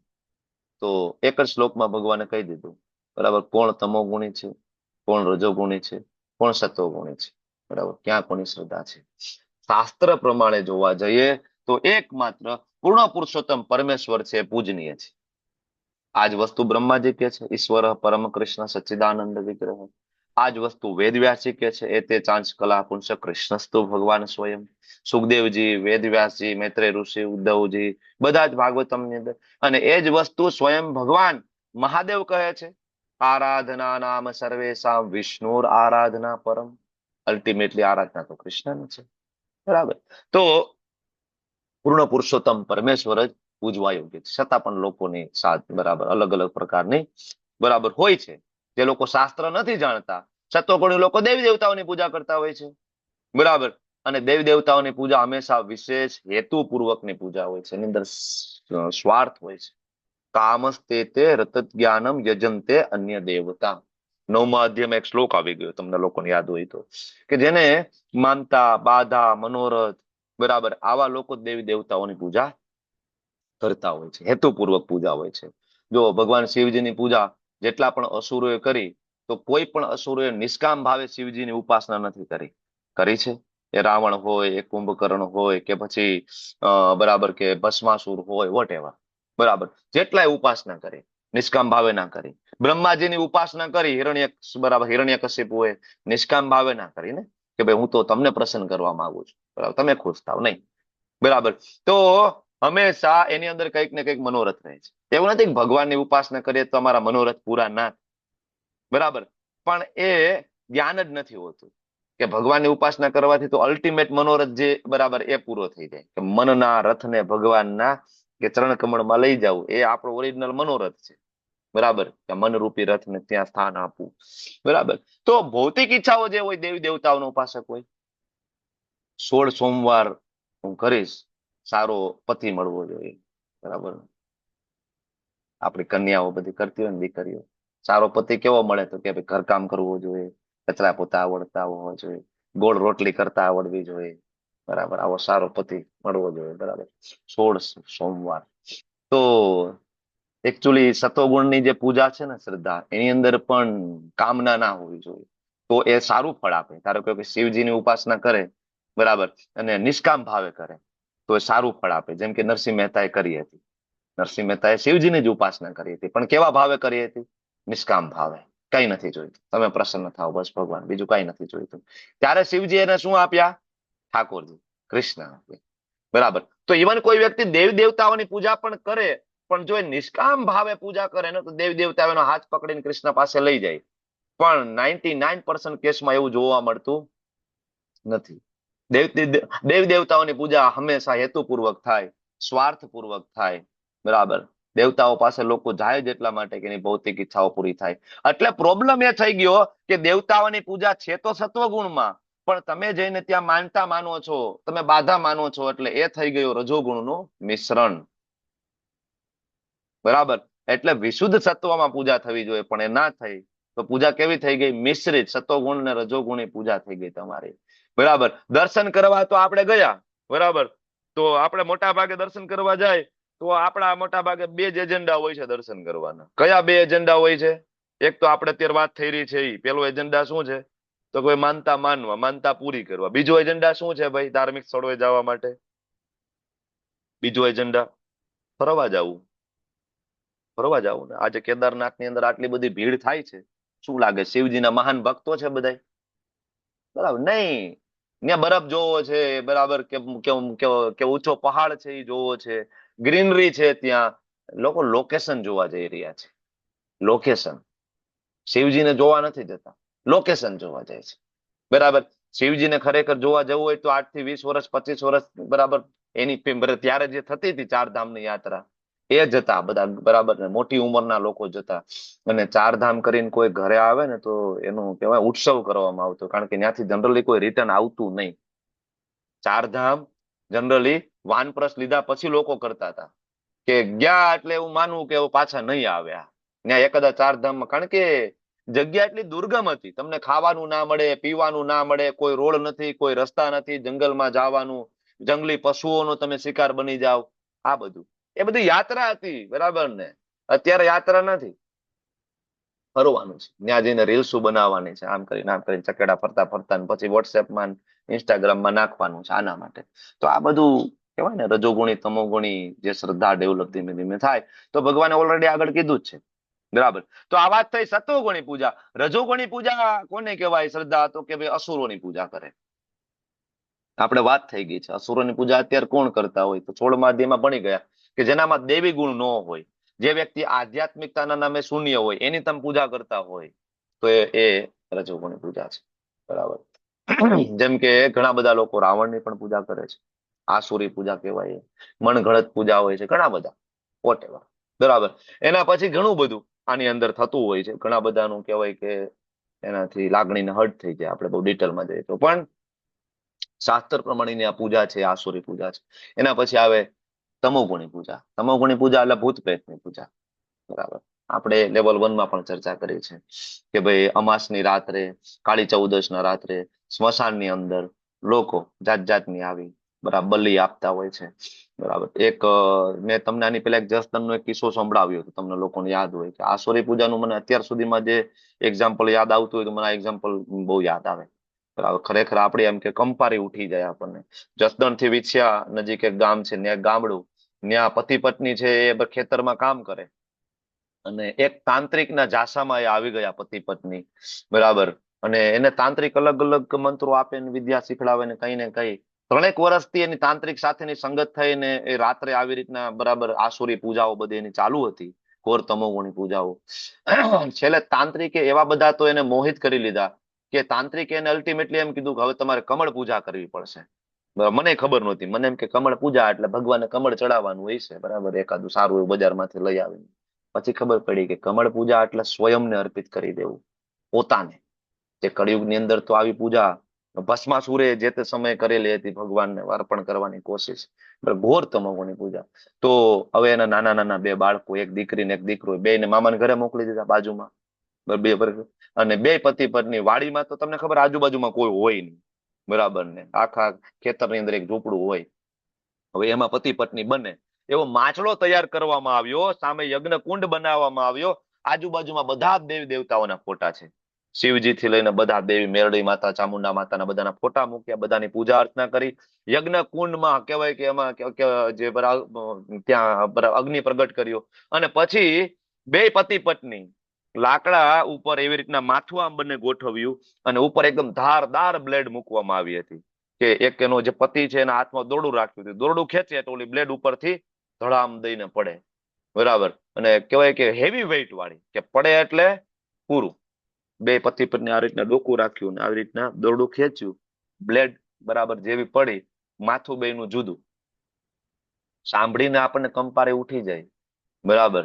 હવે માથું જુદું થઈને હવન કુંડમાં પડે, આવી પૂજા આને કહેવાય કમળ પૂજા, બરાબર. એમાં એનું પતિનું માથું હવન કુંડમાં પડ્યું, પત્નીનું માથું ક્યાંય રખડતું હતું, મીડિયા વાળા, બરાબર. સૌથી પહેલા દ્રશ્ય કોનું જોયું તમને ખબર છે?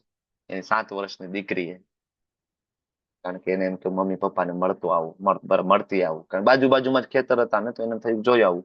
તો બિચારી બરાબર દીકરો દીકરી ગયા અને જેવું ઝૂંપડીનો દરવાજો ખોલ્યો તો એને આ દ્રશ્ય જોયું. 2 ધડ પડેલા છે ને 2 માથા પડેલા છે. વિચાર કરો એની મનસ્થિતિ શું હશે. આપણે તો વિચાર ના કરી શકીએ ને, બરાબર. તરત આજુબાજુના લોકો એકઠા થઈ ગયા, પ્રેસ વાળા બધા આવી ગયા. ઘોર તમોગુણી પૂજા છે. આનાથી મોક્ષ પ્રાપ્ત થશે આવો કોઈ ઉલ્લેખ નથી ક્યાંય શાસ્ત્રમાં. કહેવાય કે આ પ્રકારની પૂજાનો કોઈ ઉલ્લેખ નથી, બરાબર. ઘણા બધા તમે જોવો તો આવી પૂજા પણ થાય છે, ઘોર તમોગુણી. ભૂત પ્રેતની પૂજા. મામાદેવના મંદિર કેટલા છે સૌરાષ્ટ્રની અંદર? બહુ મંદિર છે. મામાદેવનું બરાબર કયા વેદમાં નામ છે, કયા પુરાણમાં નામ છે, બરાબર, કયા પુરાણમાં નામ આવે છે? ભવ્યાતિ ભવ્ય મંદિરો બન્યા છે અને લોકો ખૂબ જાય છે, ભવ્યાતિ ભવ્ય. અહીંથી હું રાજકોટ જાઉં ને, અહીંથી રાજકોટ જતા રસ્તામાં 2 મંદિર આવે, ખાલી અહીંથી રાજકોટ જાઉં રસ્તામાં 2 મંદિર આવે છે, રસ્તામાં, ઓન ધ વે. વિચાર કરો. અને લોકો આવી પૂજા અર્ચના કરે, કારણ કે આપણે શાસ્ત્ર વાંચતા નથી. પ્રેત છે, આપણે પ્રેતની પૂજા કરી રહ્યા છીએ, બરાબર. તો આ છે સત્વગુણી, રજોગુણી, તમોગુણી. બરાબર. સાંઈબાબાનું નામ બરાબર ક્યાં લખ્યું છે, કયા શાસ્ત્રમાં લખ્યું છે? આટલું મોટું મંદિર છે શિરડીમાં, આપણે તો ખુલ્લે આમ કહી શકીએ. ક્યાં લખ્યું છે, કયા શાસ્ત્રમાં? સાંઈબાબા બરાબર કયા દેવ છે? કોઈ જ નથી, ક્યાંય ઉલ્લેખ નથી. નો. બરાબર. તો આ બધી પૂજા બચવું જોઈએ આપણે. બરાબર. અને લોકોને પણ એમાંથી કાઢવા જોઈએ. અસુર કોને કહેવાય?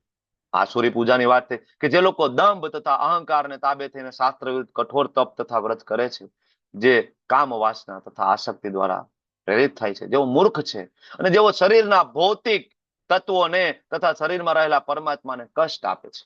દંભ, ઘમંડ, હું જ કરી શકું, અહંકાર, આવી બધી પૂજા અર્ચનાઓ.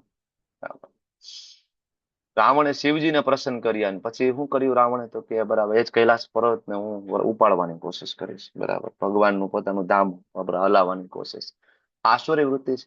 તો આ બધા અસુરો કરતા હોય છે. હિરણ્યાક્ષ, હિરણ્યકશિપુ, આ બધા અસુરો છે. ઘણા બધા લોકો આવા લોકોને પણ માનતા હોય છે. કોઈ મતલબ નથી. બરાબર. તમે જો એક પ્રકારનું જુલુસ નીકળે છે, એની અંદર મારવું, પીટવું, પછી ગળામાં આવી રીતના હળિયા બરાબર ઘુસાડવા. તમે સમજી શકો હું શું કઉ છું. જીભની અંદર સળિયા ઘુસાડવા, આવું એક જુલુસ બરાબર સરઘસ નીકળે વર્ષમાં એક વખત. ઘોર તમોગુણી છે, કમ્પ્લીટ આસુરી છે પૂજા. તો આનાથી આપણે બચીને રહેવું પડે. તો આ 3 પ્રકારની જે શ્રદ્ધા આપણે વાત કરી, ભૌતિક પ્રકૃતિના 3 બરાબર ગુણો અનુસાર થાય. બરાબર. તો આ 3 પ્રકારની જે શ્રદ્ધા છે, આપણે ત્રણેયમાં નથી જવાનું. આપણે જવાનું છે શેમાં? શુદ્ધ સત્વ, વિશુદ્ધ સત્વ. વિશુદ્ધ સત્વમાં જે પૂજા થાય છે એ ઠાકોરજીની છે. એ કોની છે? કૃષ્ણની પૂજા છે. બરાબર. કારણ કે ઇવન તમે સત્વગુણમાં પણ ધારો કે કોઈ દેવી દેવતાઓની ઉપાસના કરતા હોય, તો સત્વગુણમાં ધારો કે વાંધો નથી, તમે ઉપાસના કરો, પણ એ સત્વગુણમાં બધી જ વસ્તુ થવી જોઈએ. તમારું અન્ન પણ સત્વગુણમાં, તમારો યજ્ઞ પણ સત્વગુણમાં, તમારું તપ પણ સત્વગુણમાં, તમારું દાન પણ સત્વગુણમાં, તમારી શ્રદ્ધા પણ સત્વગુણમાં, તમે પોતે કરતા સત્વગુણી, તમારી બુદ્ધિ સત્વગુણી, તમારું કર્મ બધું જ સત્વગુણમાં હોય. સત્વ સત્વ સત્વ સત્વ સત્વ હોય તો તમને કદાચ ઉપરના લોક પ્રાપ્ત થાય. પણ આવું થવું સંભવ નથી.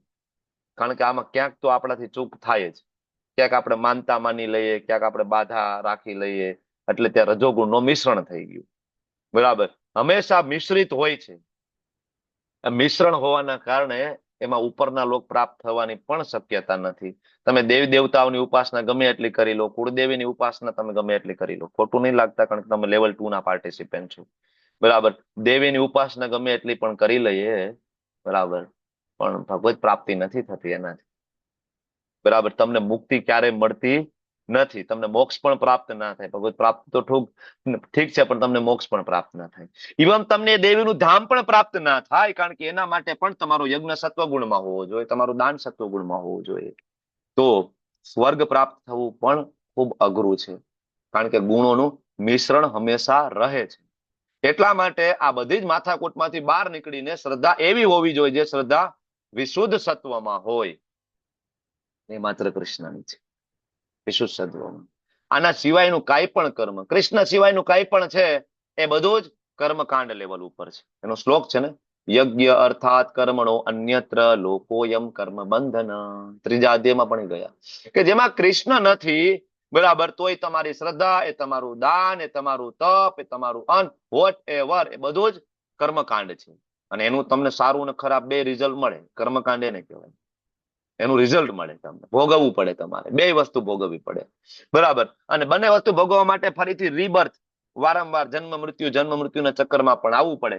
એટલે આ કર્મકાંડના ચક્કરમાં પડવું જોઈએ નહીં. આપણો આ ગોલ નથી. બરાબર. ભૌતિક પ્રકૃતિના 3 ગુણો અનુસાર દરેક વ્યક્તિને જે આહાર પસંદ કરે છે તે પણ 3 પ્રકારનો. હવે ભગવાન બીજા મુદ્દા ઉપર આવે છે. પહેલો મુદ્દો, શ્રદ્ધા વાળો મુદ્દો અહીંયા પૂરો થઈ ગયો. 3 પ્રકારની શ્રદ્ધા આપણે જોઈ.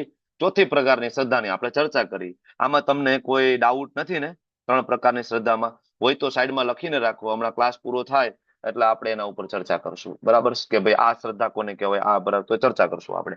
હવે બીજા મુદ્દા ઉપર આવીએ, આહાર. કે ભાઈ આહાર જે આપણે પસંદ કરીએ છીએ પણ 3 પ્રકારના, સાથે સાથે યજ્ઞ, તપ અને દાન, એ પણ 3 પ્રકારના. હવે તેમની વચ્ચેના ભેદ વિશે તું સાંભળ. ભગવાન અર્જુનને કહે છે, સાંભળ. બરાબર. ભગવાન આપણા ડાયટિશિયન બનીને હવે આવી રહ્યા છે. શું ખાવું જોઈએ ને શું ના ખાવું જોઈએ. આની આ વસ્તુ સુપર સ્પેશિયાલિટી હોસ્પિટલમાં જાવ તો 1000 રૂપિયા કેશ ફી આપો ત્યારે ડાયટિશિયન તમને ડાયટ લખીને આપે. ભગવાન આ તમને ફ્રીમાં લખીને આપે છે. ભગવદ ગીતા કેટલી પ્રેક્ટિકલ છે. ઘણા બધાને એમ થાય કે ભગવદ ગીતાની અંદર તો આત્મા અને પરમાત્મા વિશેની જ બરાબર કે ઉચ્ચ લેવલની ચર્ચાઓ હોય, અમને ના સમજાય. એવું નથી. ભગવદ ગીતાની અંદર બધી જ ચર્ચાઓ છે. ભગવદ ગીતામાં ભગવદ ધામ પ્રાપ્ત થાય એ લેવલની ચર્ચા પણ છે. અને ભગવદ ગીતાની અંદર બરાબર તમારે ઇવન આ ભૌતિક જગતમાં પણ કેવી રીતના નિરોગી થઈને રહેવું હોય, સારું આયુષ્ય તમારે ભોગવવું હોય, સમાજમાં તમારે નામના પ્રાપ્ત કરવી હોય, એક સારો પતિ બનવું હોય, એક સારો પુત્ર બનવું હોય, સારો દીકરો બનવું હોય, સારો સમાજનો નાગરિક બનવું હોય, તો એના માટે પણ ભગવદ ગીતા એટલી જ અસરકારક છે. એટલી જ અસરકારક છે. કારણ કે ભગવદ ગીતામાં બધું જ આપ્યું છે. બરાબર. તો 3 પ્રકાર જે છે એ કોઈ વ્યક્તિ ભણી લે બરાબર તો એને બધું જ ખ્યાલ આવી જાય. ભગવાન એકદમ ગ્રાઉન્ડ લેવલ ઉપર સુધી જઈ અને તમારે શું ખાવું જોઈએ ને શું ના ખાવું જોઈએ ને કેટલું ખાવું જોઈએ ને ક્યારે સૂવું જોઈએ આ બધી જ ચર્ચા છે ભગવદ ગીતાની અંદર. બરાબર ને આ જ રીતના યજ્ઞ ને દાન ને તપ વિશે પણ આગળ આવશે. મતલબ ભગવદ ગીતા તમે સમજશો તો તમને ખબર પડશે કે બધું સમાન સ્તરે નથી. આહાર, યજ્ઞ, દાન, તપ, શ્રદ્ધા, તમને એમ થાય કે ના ના ભાઈ હવે એવું ભાઈ પ્રભુજી ભેદભાવ થોડો હોય. ભાઈ બધા લોકોની શ્રદ્ધા હોય ને, ભેદભાવ થોડો હોય. જેને જે ગમે એ માને પ્રભુજી. આપણે એવું થોડું કોઈને કહીએ કે આની શ્રદ્ધા નકામી છે, આ ખોટી છે. ભગવદ ગીતામાં એવું નથી. બધી શ્રદ્ધા સમાન સ્તરે નથી. જે સત્ય છે એ સત્ય છે. શાસ્ત્ર વિરુદ્ધની શ્રદ્ધા, શાસ્ત્ર વિરુદ્ધનું અંત તમે લ્યો છો તો તમારી અધોગતિ, આપણી અધોગતિ કન્ફર્મ છે. તો ઘણા બધા એવા ધર્મ પ્રચારકો છે સમાજની અંદર જે સલાહ આપતા હોય માણસને ગમે તેમ કરો બરાબર તો કાંઈ ચિંતા નથી, બધું બરાબર, યતો મત તત્વ પદ બધું સરખું જ છે ભાઈ. તમે જેને માનો એ સરવાળે બધું એક જ તત્વ છે. પણ સરવાળે બધું એક તત્વ છે એ એક તત્વ કયું? આના વિશે કોઈ દી નહીં બોલે. બરાબર. એક તત્વ છે એ વાત સાચી સરવાળે, પણ એ કૃષ્ણ છે. અને કૃષ્ણને સેન્ટરમાં રાખ્યા વગર કોઈ પણ પૂજા અર્ચના સાધના કરવામાં આવે છે એ અવિધિપૂર્વકમ. ભગવાને સ્વયં કીધું છે કે ભાઈ અવિધિપૂર્વકમ છે. તમે જે કરો છો ખોટી પદ્ધતિ છે. તમને આનું રિઝલ્ટ નહીં મળી શકે, તમને ફળ નહીં મળી શકે. બરાબર. તો આવા ઘણા બધા લોકો છે જે પોતાની પદ્ધતિ બનાવતા હોય છે, જે લોકોને ગેરમાર્ગે દોરતા હોય છે. તો આવા લોકોથી હંમેશા બચીને રહેવું જોઈએ. 9:02 થઈ છે. આપણે નાનો એવો બ્રેક લઈએ. આજે આપણને હરિસુંદર પ્રભુજી બરાબર સરસ મજાનું કીર્તન સંભળાવવાના છે. યસ પ્રભુજી. તો તમારી પાસે 5 મિનિટનો સમય છે. 9:02 થઈ છે. તમે સ્ટાર્ટ હરે કરી શકો કૃષ્ણ પ્રભુજી. પ્રભુજી. યસ પ્રભુ. દંડોત પ્રણામ. દંડોત પ્રણામ પ્રભુજી. હરે કૃષ્ણ. ઓવર ટુ યુ પ્રભુ.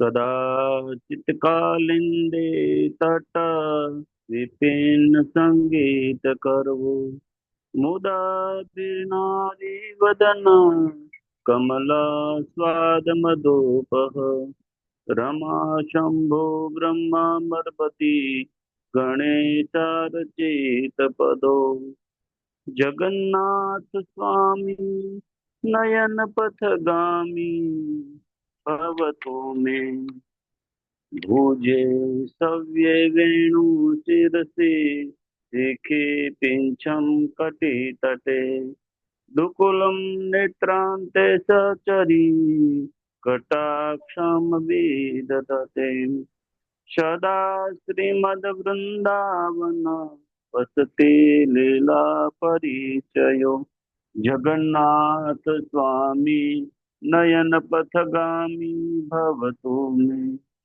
મહાબોધે શિરે કનક રુચિરે નીલશિખરે વસન પ્રસાદાંત સહજ બલભદ્રેણ બલિના સુભદ્રા મધ્યસ્થ સકલ સુર સેવા વસરદો જગન્નાથ સ્વામી નયન પથગામી ભવતુ મે કૃપા પારાવાર સજલ જલદ શ્રેણી રુચિરો રમાવાણી રામા સ્મુર કમલ પકેરો અમુખ સુરેન્દ્ર આરાધ્ય શ્રુતિ ગણ શિખા ગીત ચરિતો જગન્નાથ સ્વામી નયન પથગામી ભવતુ મે રથારૂઢો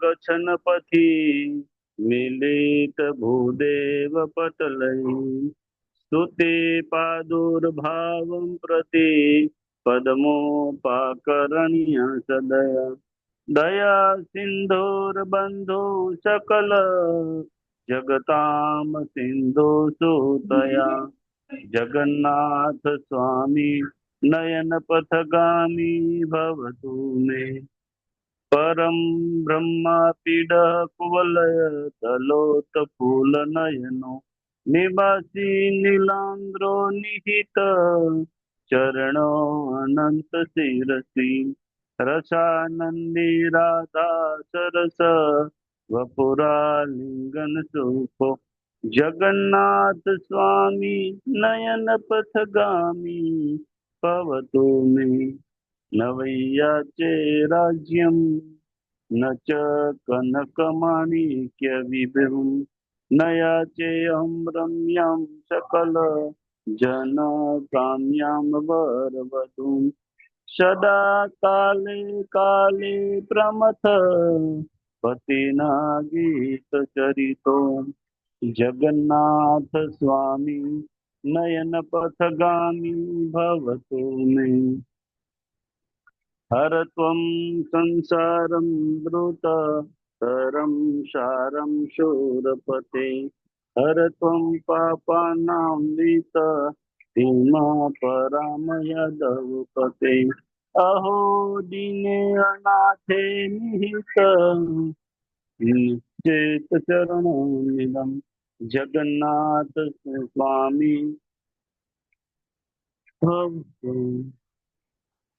હરે કૃષ્ણ કૃષ્ણ કૃષ્ણ હરે હરે હરે રામ રામ રામ હરે હરે હરે કૃષ્ણ કૃષ્ણ કૃષ્ણ હરે હરે હરે રામ રામ રામ હરે હરે. શ્રી શ્રી જગન્નાથ બળદેવ સુભદ્રા મૈયા કી જય. જય હરે કૃષ્ણ પ્રભુજી દંડવત પ્રણામ. ધન્યવાદ, પ્રણામ પ્રભુજી. હરે કૃષ્ણ. ખૂબ ખૂબ ધન્યવાદ પ્રભુજી. હરે કૃષ્ણ. ખૂબ ખૂબ ધન્યવાદ આપનો પ્રભુ. તો આપણે લોકો ચર્ચા કરવા જઈ રહ્યા છે બીજો મુદ્દો, આ અધ્યાયનો બીજો વિષય. પેલો વિષય હતો શ્રદ્ધા, જે આપણે કમ્પ્લીટ કરી ચુક્યા છીએ, અને બીજા વિષય તરફ આગળ જઈએ જેનું નામ છે આહાર. બરાબર. અને આહાર જે છે એ પણ 3 પ્રકાર છે. તો બધું સમાન સ્તરે નથી, જે આપણે ભણી ચુક્યા છીએ. 8 થી લઈને જે 10 શ્લોક છે આહારના છે. 8, 9 ને 10 3 શ્લોક. એમાં ભગવાન 8મા શ્લોકની અંદર કહે છે આયુ સત્વ બલ આરોગ્ય સુખ પ્રીતિ વિવર્ધના. એવું હોવું જોઈએ અન્ન કે જે આયુષ્ય વધારનાર, જીવન શુદ્ધ કરનાર સત્વ, બરાબર, બળ વધે, આરોગ્ય, સ્વાસ્થ્ય, ઇમ્યુનિટી તમારી બુસ્ટ થાય, તમને સુખ અને તૃપ્તિ આપનારું હોય આવું અન્ન. રસયુક્ત મતલબ ટેસ્ટી, સ્નિગ્ધ એટલે કે ઘી માખણ, બરાબર, અને પોષણ કરનારું, તમારો શરીર માટે જે કઈ તત્વોની જે જરૂર છે એમાંથી મળતી હોવી જોઈએ. યોગ્ય પ્રમાણમાં પ્રોટીન, કાર્બોહાઈડ્રેટ, ફેટ, મિનરલ્સ એ બધું મળતું હોવું જોઈએ, પોષણ કરનારું. અને હૃદયને ભાવે એટલે કે ખાધા પછી ગિલ્ટી ના થવી જોઈએ. બરાબર. જેટલા લોકો even નોનવેજ ખાતા હોય એને ખાધા પછી ગિલ્ટી થાય, અને અંદરથી તો ખબર હોવી જોઈએ કે આ જે કરીએ છીએ ખોટું કરીએ છીએ. બરાબર. તમે જો જેટલા પણ નોનવેજ ખાતા હશે એ નવરાત્રીના 9 દિવસ પાછા નહીં ખાય. આપણા હિન્દુ લોકો નવરાત્રી 9 ન ખવાય છે. બરાબર. ઘણા બધા શ્રાવણ મહિનો આવશે ત્યારે પાછા નોનવેજ ના ખાય. શિવજીનો શ્રાવણ મહિનો ત્યારે ના ખાય. મતલબ ખબર તો છે કે માતાજીને આ પસંદ નથી, નોનવેજ ખાઈએ છીએ. શિવજીને પસંદ નથી, આપણે નોનવેજ ખાઈએ છીએ. પણ જીભનો ટેસ્ટ એટલો બધો પ્રબળ છે કે આપણે એ શિવજીની અને ઇવન માતાજીની આજ્ઞાનું ઉલ્લંઘન કરી અને આપણે નોનવેજ ખાઈ રહ્યા છીએ.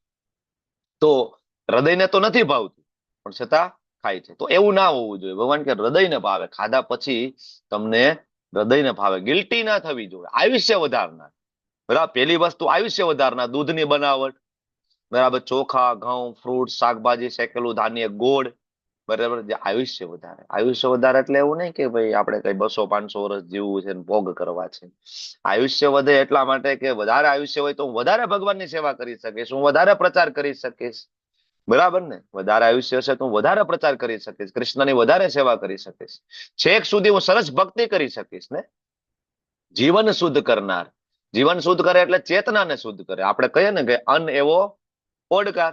બરાબર, તમે જે ખાશો બરાબર એવા અલ્ટિમેટલી તમારો વિચારો ધીમે ધીમે ડેવલપ થશે. તમારું અન્ન તમોગુણી હશે, તમારા વિચારો તમોગુણી જ રહેવાના. તમારું અન્ન રજોગુણી હશે, તમારો વિચારો રજોગુણી જ રહેવાના છે.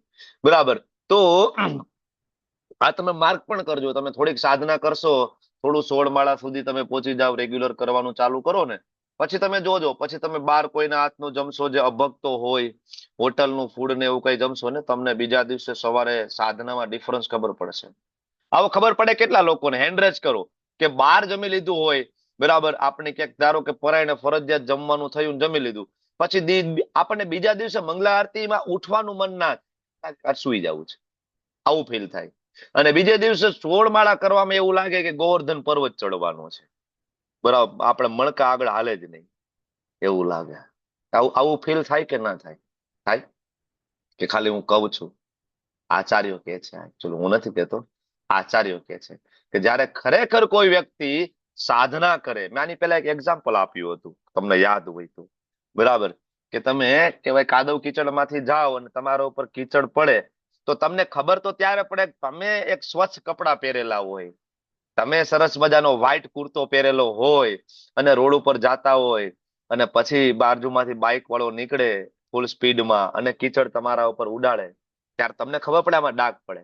પણ તમે જે કુર્તો પહેરેલો છે એ જ મેલો ઘાણ હોય, બરાબર, 2 મહિનાથી ધોયેલો ન હોય ને એમાં કે 700 પ્રકારના ડાઘા એમાં હોય, તો ફરક શું પડે? બાજુ વાળો કોઈ જાય ને એમાં બરાબર ડાઘ પાડતો જાય, કઈ ફેર પડે? એટલે પેલા તો આપણી ચેતના જો શુદ્ધ હોય તો તમે આ ડિફરન્સ ને સમજી શકશો ને, નહીતર તમે નહીં સમજી શકો. તમે જપ કરશો, માળા કરશો, બરાબર ચેન્ટિંગ કરશો, બ્રહ્મ મુહૂર્તમાં ઉઠશો તો તમારું પોતાની ચેતના શુદ્ધ થશે, તમને આ ફરક બીજા જ દિવસે ખબર પડશે, ઓન ધ સ્પોટ. એટલે જો વૈષ્ણવ જનરલી બીજાની ઘરે બહુ જમતા નથી, બરાબર, ને ખબર પડે કે આ ભક્ત છે, 16 માળા કરતા હોય તો જ જમે, નહીં તો ના જમે, અવોઇડ કરે. અને કમ્પલસરી હોય ને તો ફ્રૂટ લે, ચાલો ફ્રૂટ લઈ લઈએ, બરાબર. રાંધેલું અન્ન વૈષ્ણવો હંમેશા એવોઇડ કરે. ઇવન બહાર ટ્રાવેલિંગમાં પણ જાય ને તો રાંધેલું અન્ન એવોઇડ કરે. વોટ એવર, કઈક કાચું શાકભાજી મળી જાય, બરાબર, અથવા ફ્રૂટ્સ મળી જાય તો એ લેવાનું આગ્રહ લે, એ લઈ લે, એમાં વાંધો નથી, ચાલો ભગવાનને માનસિક ભોગ લગાડીને આપણે લઈ શકીએ. પણ જે રાંધેલું, જેમાં અગ્નિનો જેમાં સ્પર્શ થયો, એ બધી જ વસ્તુ છે એ બનાવવાની જે પ્રોસેસ સાથે સાથે જે વ્યક્તિએ બનાવ્યા છે એ વ્યંજનો, તો એ વ્યક્તિની ચેતના એની અંદર છે. એક વખત હું તમને એક રિયલ ઇન્સિડન્ટ તમને કહું છું કે મંદિરની અંદર એક બ્રહ્મચારી, બરાબર, નવા મતલબ હજી નવા ટેમ્પલ જોઈન કર્યું હશે, નવી હજી માળા ચાલુ થયું હોય ને ટેમ્પલમાં સેવા માટે આવ્યા અને એને આવડતું હતું કુકિંગ, તો એને કિચનની સેવા આપવામાં આવી. એટલે કિચનની સેવામાં રસોઈ ને એવું બધું બનાવ્યું. ફર્સ્ટ ડે રસોઈ બનાવ્યું ને સાંજે બ્રહ્મચારી લોકોએ ભોજન લીધું, બરાબર. તો એમાંથી એક બ્રહ્મચારી છે એ રાત્રે સૂતો ને બીજે દિવસે ઉઠ્યો તો બીજા બધા બ્રહ્મચારીને વાત કરી એને તો મને રાત્રે આખી રાત આજે સ્વપ્ન આવ્યા, બરાબર, કોઈકનું મર્ડર કરી રહ્યો છું, કોઈકને આમ કરું છું, કોઈકને છરી મારી રહ્યો છું, કોઈકને ગનથી કોઈને પ્રતાડિત કરી રહ્યો છું. આવું કે મારી સાથે કોઈ દી નથી થયું આટલા સમયમાં, બરાબર, નેવર. સુતા પછી ઊંઘ આવે ને સીધું સવારે 3 વાગે 3:30 વાગે ઊંઘ ઉડે, પણ આજે તો એવું લાગે કે હું સૂતો જ નથી, બરાબર. તો એવું તો શું થયું, બરાબર? આજે હું ગઈકાલે કોઈને એવી રીતના મળ્યો નથી, કઈ ટીવી મોબાઈલમાં મેં એવું કઈ જોયું નથી, મૂવી નથી જોયું, કે બાર હોટલનું કે એવું કઈ જોયું નથી, બરાબર, મતલબ જમ્યા નથી. તો આવું કેવી રીતના, બરાબર? પછી બધા બ્રહ્મચારીઓ ભેગા થઈ જોયું તો જે કુક આવ્યો હતો એ કુક છે એ નવો છે, જૂના કુક છે એ હાજર નહોતા, એની તબિયત ખરાબ હતી, તો એ કુક દ્વારા રસોઈ બનાવી. ભક્ત હતા પણ નવો દીઠ શરૂઆતમાં. પછી એમને પૂછવામાં આવ્યું એની હિસ્ટ્રી શું હતી, બરાબર. તો એ હિસ્ટ્રી હતી તો એ પોતે કુખાર, બરાબર, પેલા બધાનું મર્ડર કરવા વાળો માણસ હતો, ડોન હતો પોતે. એમાંથી હજી નવો ભગવદ્ ગીતા વાંચીને સુધરીને આવ્યો, પણ હજી જૂના સંસ્કારો મનની અંદર ભમતા હોય ને, એટલે રસોઈ બનાવતા એ જૂના સંસ્કારો એને યાદ આવતા હોય. હું પેલા આમ કરતો હતો, આમ કરતો હતો, આમ કરતો હતો. તો એ બધા સંસ્કારો જે છે એ ફૂડની અંદર આવે. બરાબર.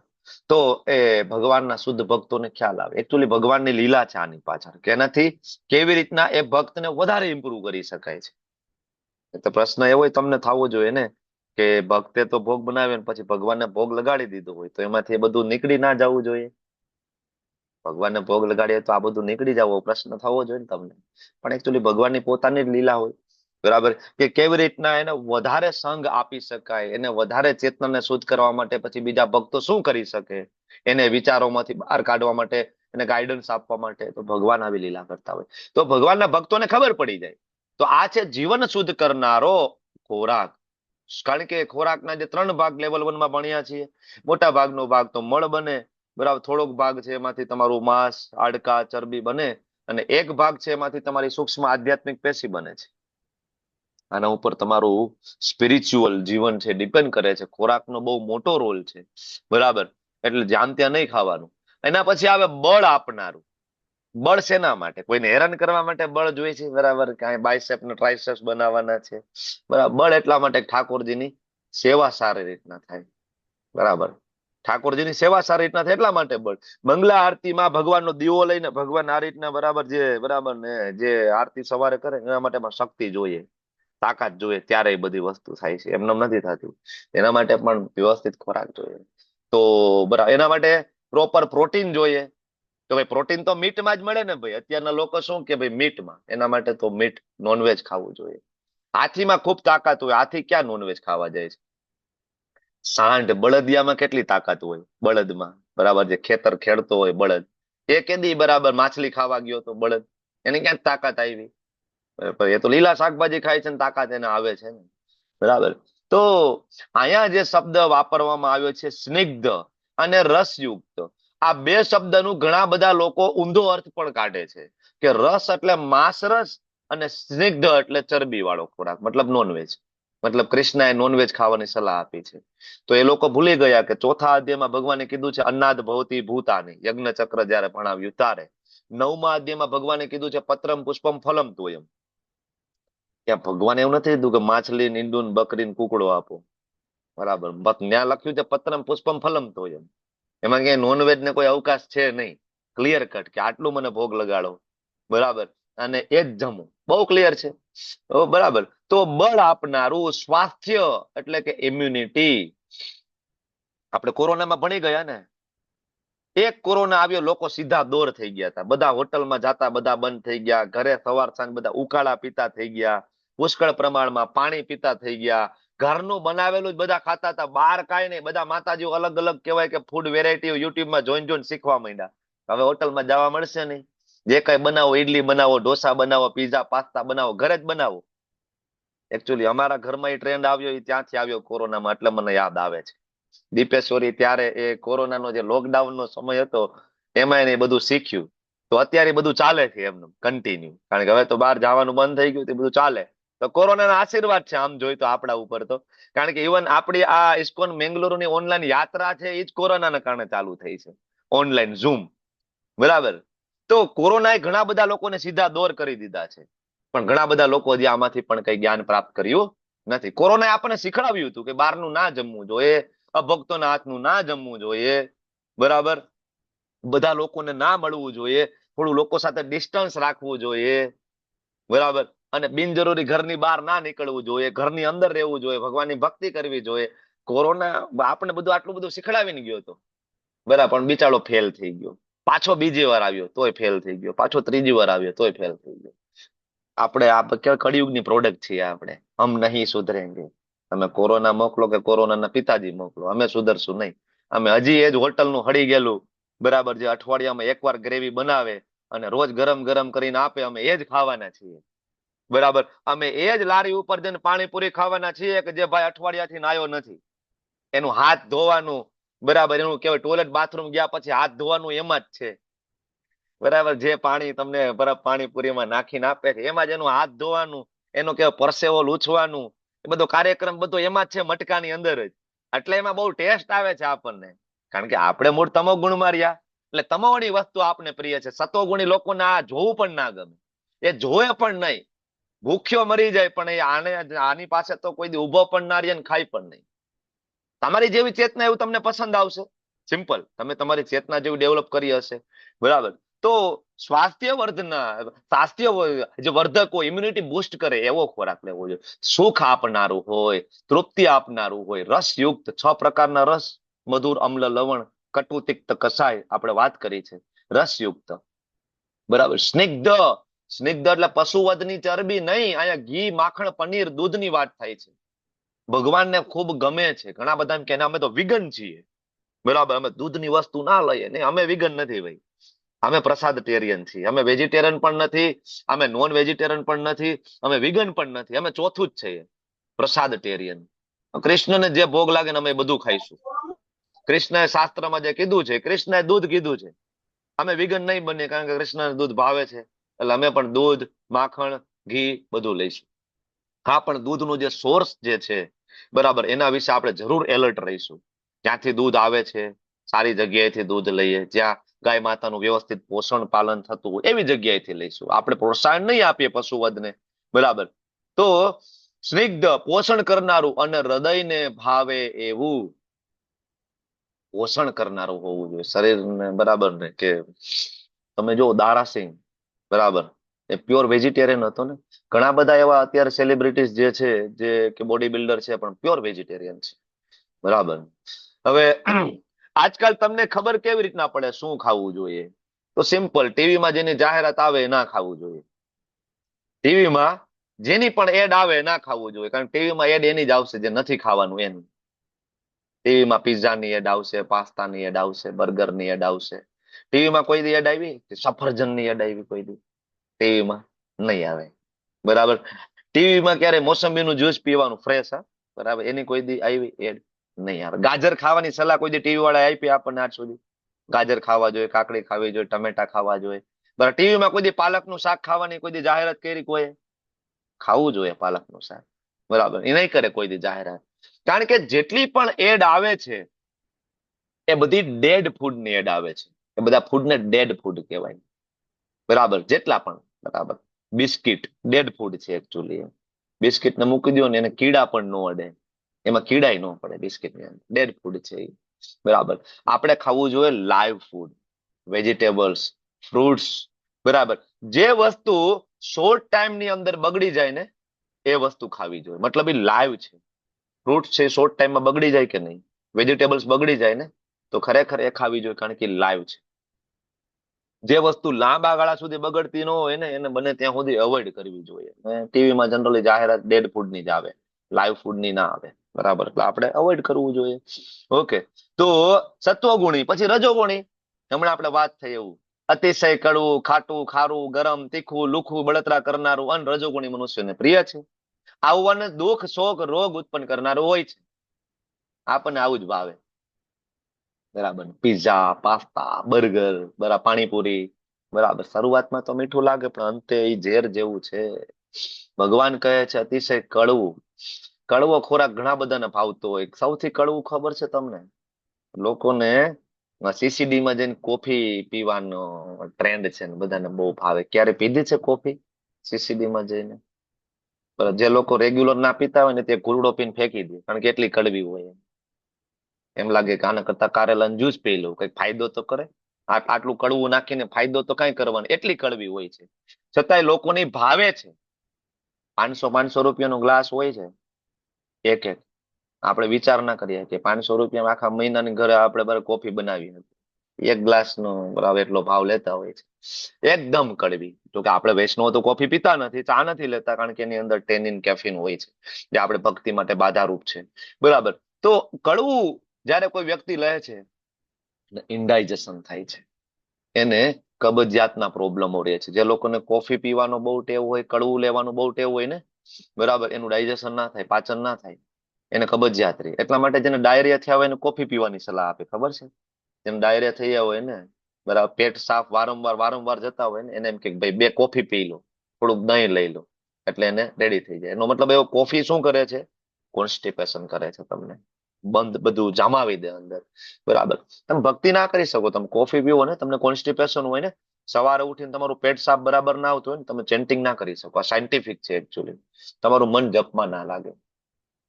કોઈ પણ યોગની પદ્ધતિમાં આગળ વધવા માટે તમારે સવારે ઉઠીને બરાબર યોગ કરવું હોય, પ્રાણાયામ કરવા હોય, તમારે કસરત કરવી હોય, ઇવન તમારે ડાન્સ પણ કરવો હોય, તો પણ તમારું પેટ કેવું જોઈએ? ખાલી. ખાલી હોવું જોઈએ. યોગ્ય સમયે એ પેટ ખાલી થતું હોવું જોઈએ. કોન્સ્ટિપેશન ના હોવું જોઈએ. પણ કડવા ખોરાક લેવાથી કોન્સ્ટિપેશન વધે છે. એટલા માટે તમે ભક્તિમાં આગળ નથી વધી શકતા. ખાટું ખોરાક ખાવાથી ખાટા ઓડકાર, એસિડિટી, બળતરા, ખંજવાળ, ચકામા, ચામડીના રોગો થાય છે. ખારો ખોરાક ખાવાથી ચામડીના રોગો, એની સાથે સાથે બીપી વધી જવું. વધી જાય ને, જે લોકોને હાઇપરટેન્શન હશે, ડોક્ટરે કીધું હશે કે ભાઈ મીઠું વધારે લેવું નહીં, ઉપરથી મીઠું નહીં લેવાનું. ખારું ખાવાથી બીપી વધે. ગરમ ગરમ જેને ખાવાની બહુ જ ટેવ હોય, મોઢામાં ચાંદા પડે, મોઢામાં ફાઇબ્રોસિસ થાય, ને અલ્ટિમેટલી ફાઇબ્રોસિસ માંથી કેન્સર ડેવલપ થાય. ખૂબ ગરમ. ઘણા બધાને ગરમ ગરમ ચા પીવાની બહુ ટેવ હોય, ખબર છે? સીધી પી જાય, ધગધગતી હોય ને પીતા હોય, એને એમાં જ મજા આવે. એકચ્યુઅલી ધીમે ધીમે ફાઇબ્રોસિસ થાય, કેન્સર ડેવલપ થાય, મોઢાનું, ગળાનું, આંતરડાનું. ખૂબ તીખું ખાવાથી બરાબર ઘણા બધાને ટેવ હોય છે. બરાબર લાલ મરચું, લીલું મરચું, બરાબર એસિડિટી થાય. હરસ, મસા, ભગંદર આંતરડાને લગતી બીમારી, મળમાગને લગતી બીમારીઓ હેરાન કરશે. લુખું બરાબર મતલબ જે ટેસ્ટી ના હોય. બરાબર મેંદાની અમુક આઈટમ છે, બિસ્કિટ ને આ તે વસ્તુ છે. ઘણા બધા નાના બાળકોને બિસ્કિટ બહુ ખવડાવે. બિસ્કિટ ખવડાવવાથી બાળકનો ગ્રોથ અટકી જાય, કારણ કે બિસ્કિટમાં એ પોષણ નથી મળતું. અને ઇવન અત્યારે જે નાના બાળકોના તમે જોશો ને, મોટા ભાગના દાંત નાના નાના બાળકોના નાનપણથી દાંત ખરાબ હોય છે. તમે જુઓ બરાબર, તમે 5-7 વર્ષનું બાળક હોય ને ત્યાં લગભગ બધા દાંત એના પતી ગયા હોય. આવા મેં કેટલા બધા કેસ જોયા છે. આની પાછળનું સૌથી મોટું કારણ છે બિસ્કિટ. ગમે ત્યારે માં બિસ્કિટ આપી દેતી હોય છે. બિસ્કિટ ખાય ને દાંતમાં ભર્યું જ રહે મેંદો, ને મેંદો છે એ સતત સડે, અંદર સડે ને દાંત નું કામ પૂરું કરી નાખે.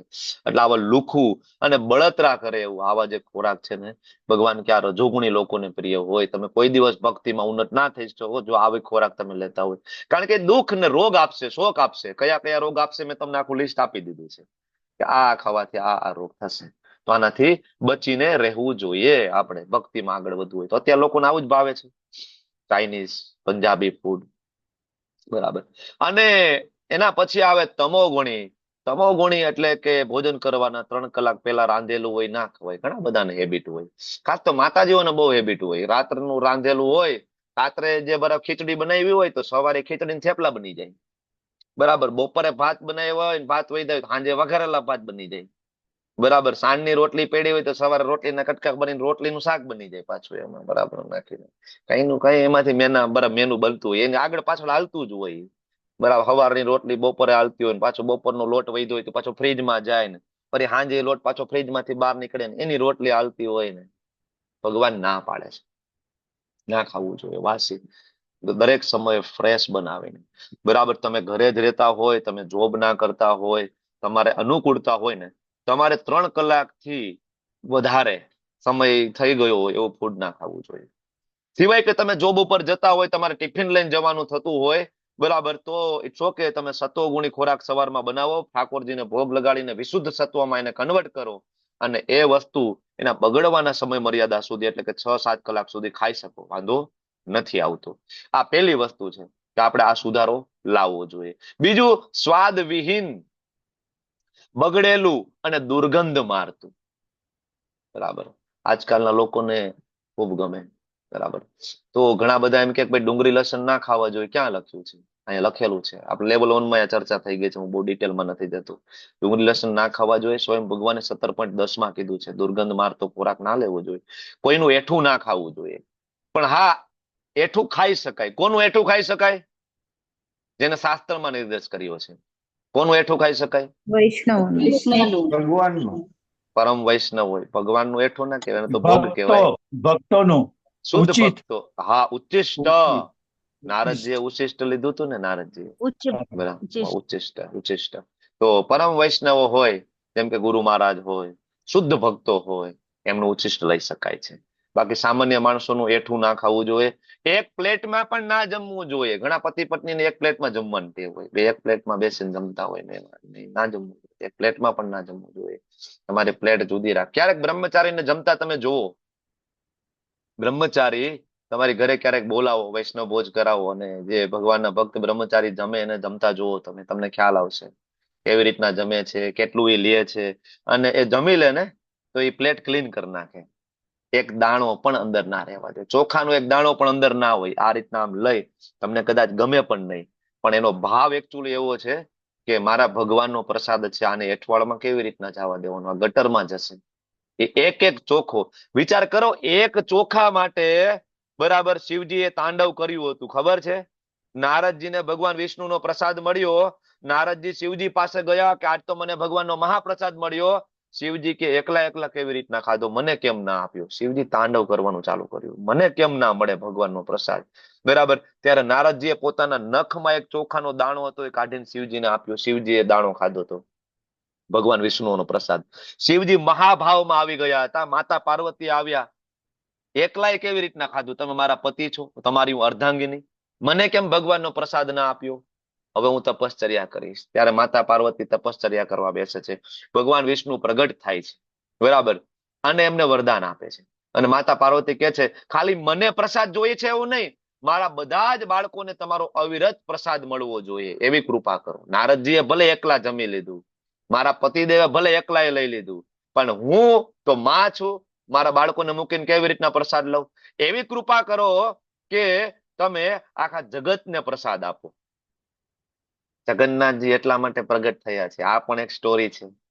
માતા લક્ષ્મીજીની ઉપાસનાથી જગન્નાથજી પ્રગટ થયા છે. આજે પણ જગન્નાથજીને જે ભોગ લાગે છે એ પાછળ જ મંદિર છે વિમલા દેવીનું, બરાબર. વિમલા દેવીને ત્યાં ઓફર કરવામાં આવે છે, પછી આપણા માટે આવે છે, એટલે મહાપ્રસાદ છે, બરાબર. ભગવાને પણ લીધો છે, ભગવાનના શુદ્ધ ભક્તે પણ લીધો છે, બરાબર.